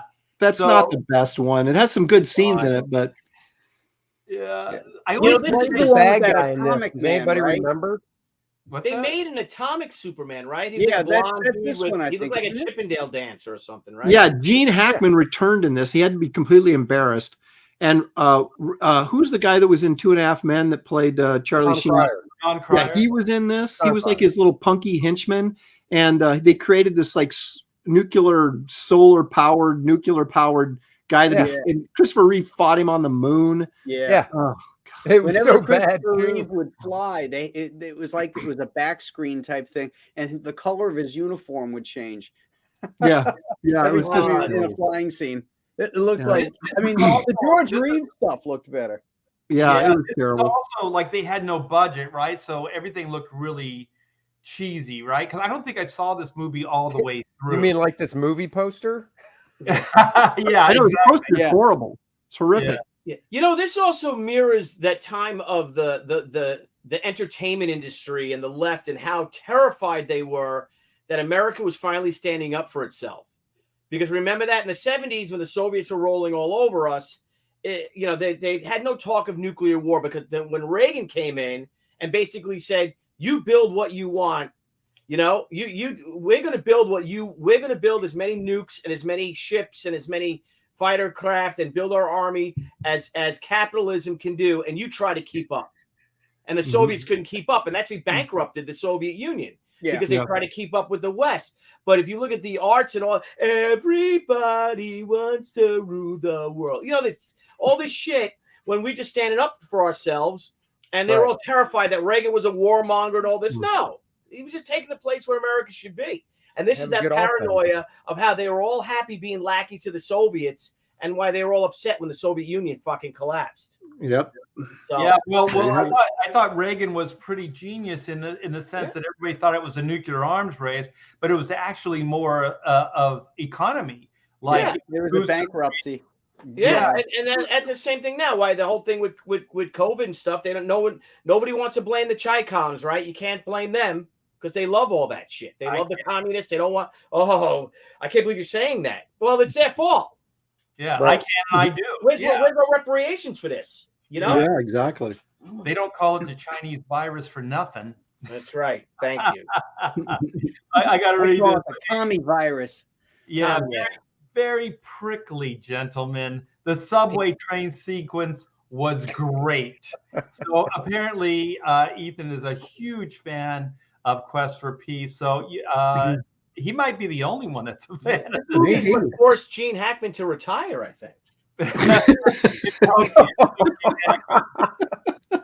He's never. That's what League of Extraordinary Gentlemen did to Sean Connery. Yeah, that's another piece. That was another clusterfuck. Yeah. So let me share mine. I think I can top this as far as crappy flicks. Oh my gosh. Yeah. Okay. This one right here. Oh.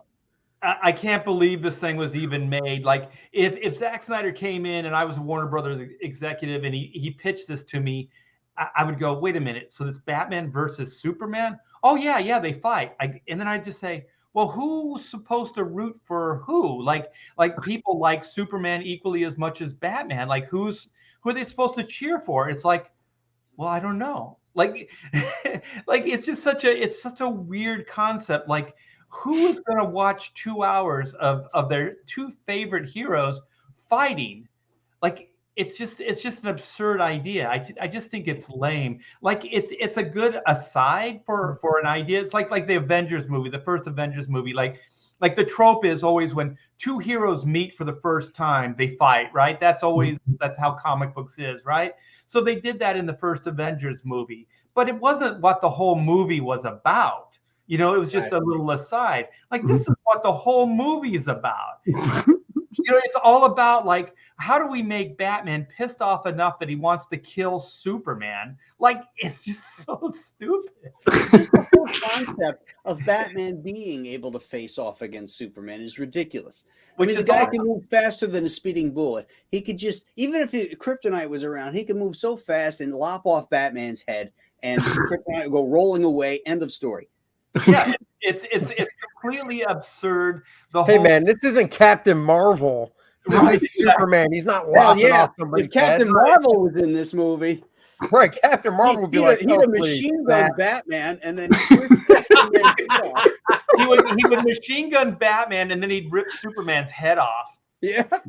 Yeah, but the thing is, it's like it was obviously taken from Frank Miller's Dark Knight Returns, right? Right. But the thing is that Zack Snyder doesn't understand the hero's arc, and he didn't understand that story because Batman never wanted to kill Superman. He wanted to humble Superman so he could change his way of thinking, right? He was a government stooge. So Batman wanted to change his beliefs. He wanted to get him back to reality. So that's why Can You Bleed? I want to make you bleed. I want you to feel what it's like to be a human again, to be a human being. And so that's why it happens in the Frank Miller book. But in this, Batman actually wants to kill Superman, which is also, by the way, Lex Luthor's goal. So how can Batman be the hero when he's just doing exactly what the villain's doing in that movie? I just found it absolutely. Oh, and the guy they hired for Lex Luthor, I forget the actor's name. Oh, geez. The worst. Yeah. Oh, Jesse. Wait. Yeah, Jesse Eisenberg. Land, right? Yeah, Jesse Eisenberg. Yeah. Who also has never done a movie since. Good. Oh, he has, just not big ones. Not big ones. Yeah. I just thought, like, how do you get this past an executive? Like, if Zack Snyder came and pitched that to me, I would just go, no. What else do you have?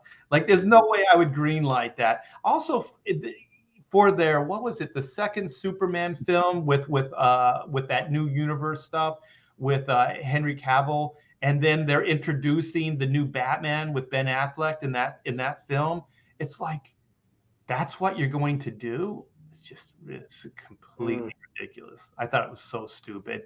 Anyways, I think Zack Snyder has learned his lesson and should probably leave superhero comics and films alone.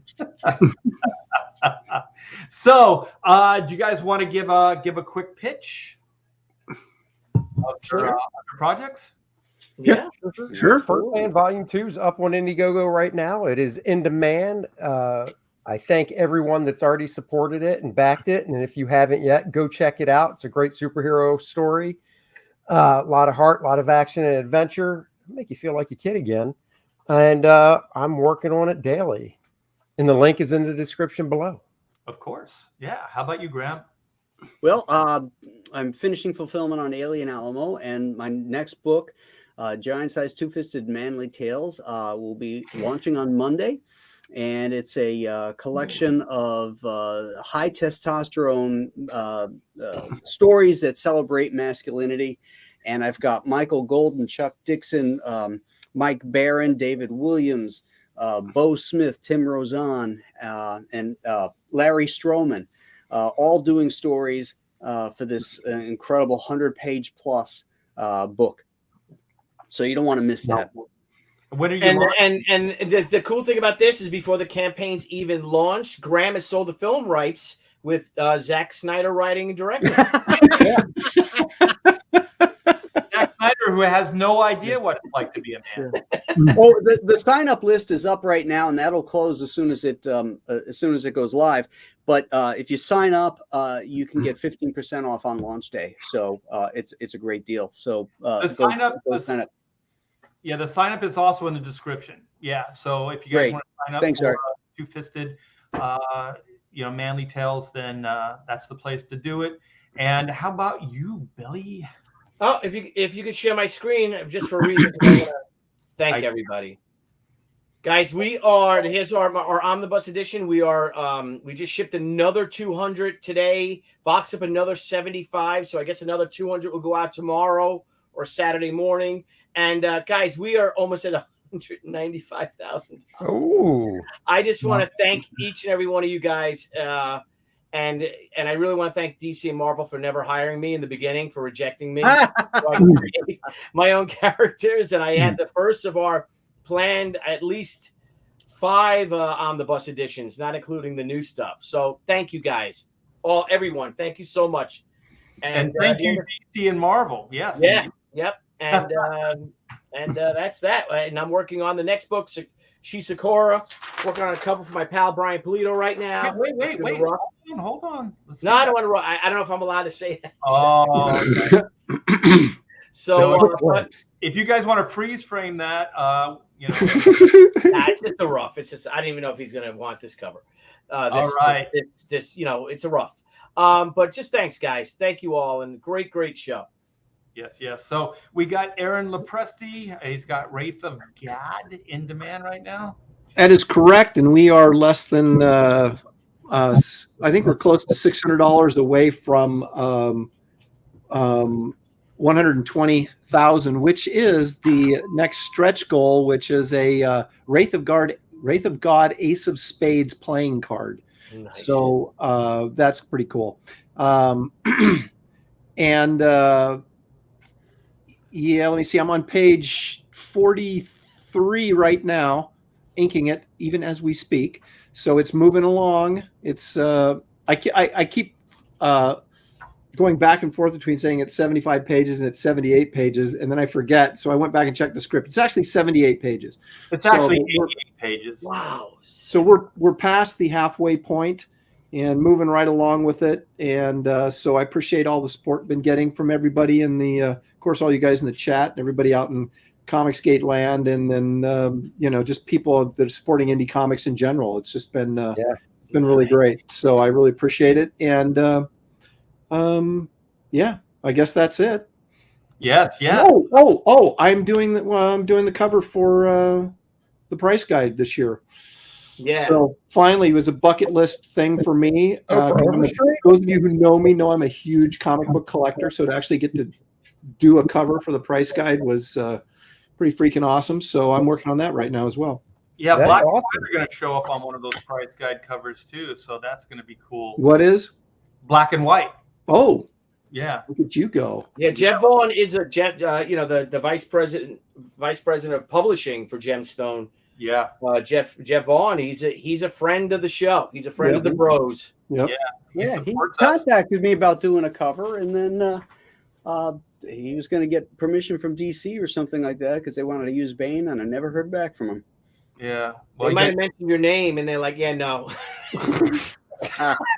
Wait, that's that CG guy? No. They said, "Oh yeah, we forgot. We don't like him anymore." Well, he created the character. It doesn't matter. You can't use it. I'll ask him. I should see him this weekend. I'll ask him. Yeah, put the fire to him because he said he was going to get back to me. Yeah. So, so I'm going to end this with a Black and White plug. So, Black and White, Volume 2, Man vs. Machine. I'm not as far along as these guys, but the entire book is laid out. So, I've showed off my layouts a couple times. I'm selling those as in one of the tiers, and you guys can see how tight those suckers are. So, all 64 pages are in that form. And then here is a little. Let me see if I can do this. There we go. Here's a little preview. Oh, gorgeous. Of one of the pages. Oh, yeah, you posted that. That's cool. Yeah. Yep. Nice work. Very nice work. Maybe So pull it back a little bit more, Art. Is it too glaring? No, it's real bright with the light that you have in front.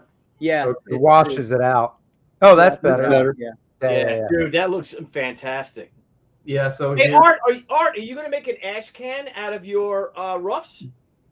I've been asked that. I think that's a pretty cool idea. Also, people have really like the ink work that I'm doing, and they're saying maybe do a black and white version of Black and White. So perhaps down the line. And the way I look at in demand is that It doesn't have to stagnate. Yeah, you can keep introducing new stuff to the campaign, which is what we're going to do. I'm going to bring original artwork to the campaign. And also we have those little muscle figures. So they're about like 3 inches tall. So we're going to bring those. We got a black and white and black and a white figure being sculpted right now by Eric Huffles. So we're going to be bringing all kinds of new stuff to it. And we're closing in on 100K. So thank you, everybody that supported it. If you haven't, click that link down below. Go back a book today, pick up some original artwork, pick up a black and white t-shirt. It's all good. Support all these guys. They're all great artists. I think we're all working at the top of our game right now. So I not only did they do you a favor, Billy, but they managed to screw the entire industry. So they're creating a new industry, and we're it. Yeah. So, yeah. All you need is the fire in the belly. That's right. And a lot of guys don't have that. You know, they could be very talented artists or writers or whatever, but they don't have the fire in the belly. Yeah, I drink water all the time to kind of play it down. Otherwise, I'll just be like Johnny Storm. I'll just burst. Tom, like Mount Vesuvius. Yeah. And it's a lot of work, though. It's a lot of work. You know, we're getting tomorrow. We are getting the last 4 pallets, and I think it's 10,000 pounds of books. Oh my God! So my son William and I are going to put it in the little pod I rented to put in my driveway, and that's what we'll be doing tomorrow morning. It's loading them. They're going to drop it off. FedEx Ground's coming, and we're gonna do that. So Graham, should I work out first and then do it, or should I take the day off and then do workout Saturday? Yeah, I'd unload the packages first. Yeah, I think so. Well, I did Wednesday when I had to do I did 2 tons of books by myself. And I went to the gym first and I worked out, and then I went and I did it. I feel good, you know. Hey, I saw you know yourself and do what works for you.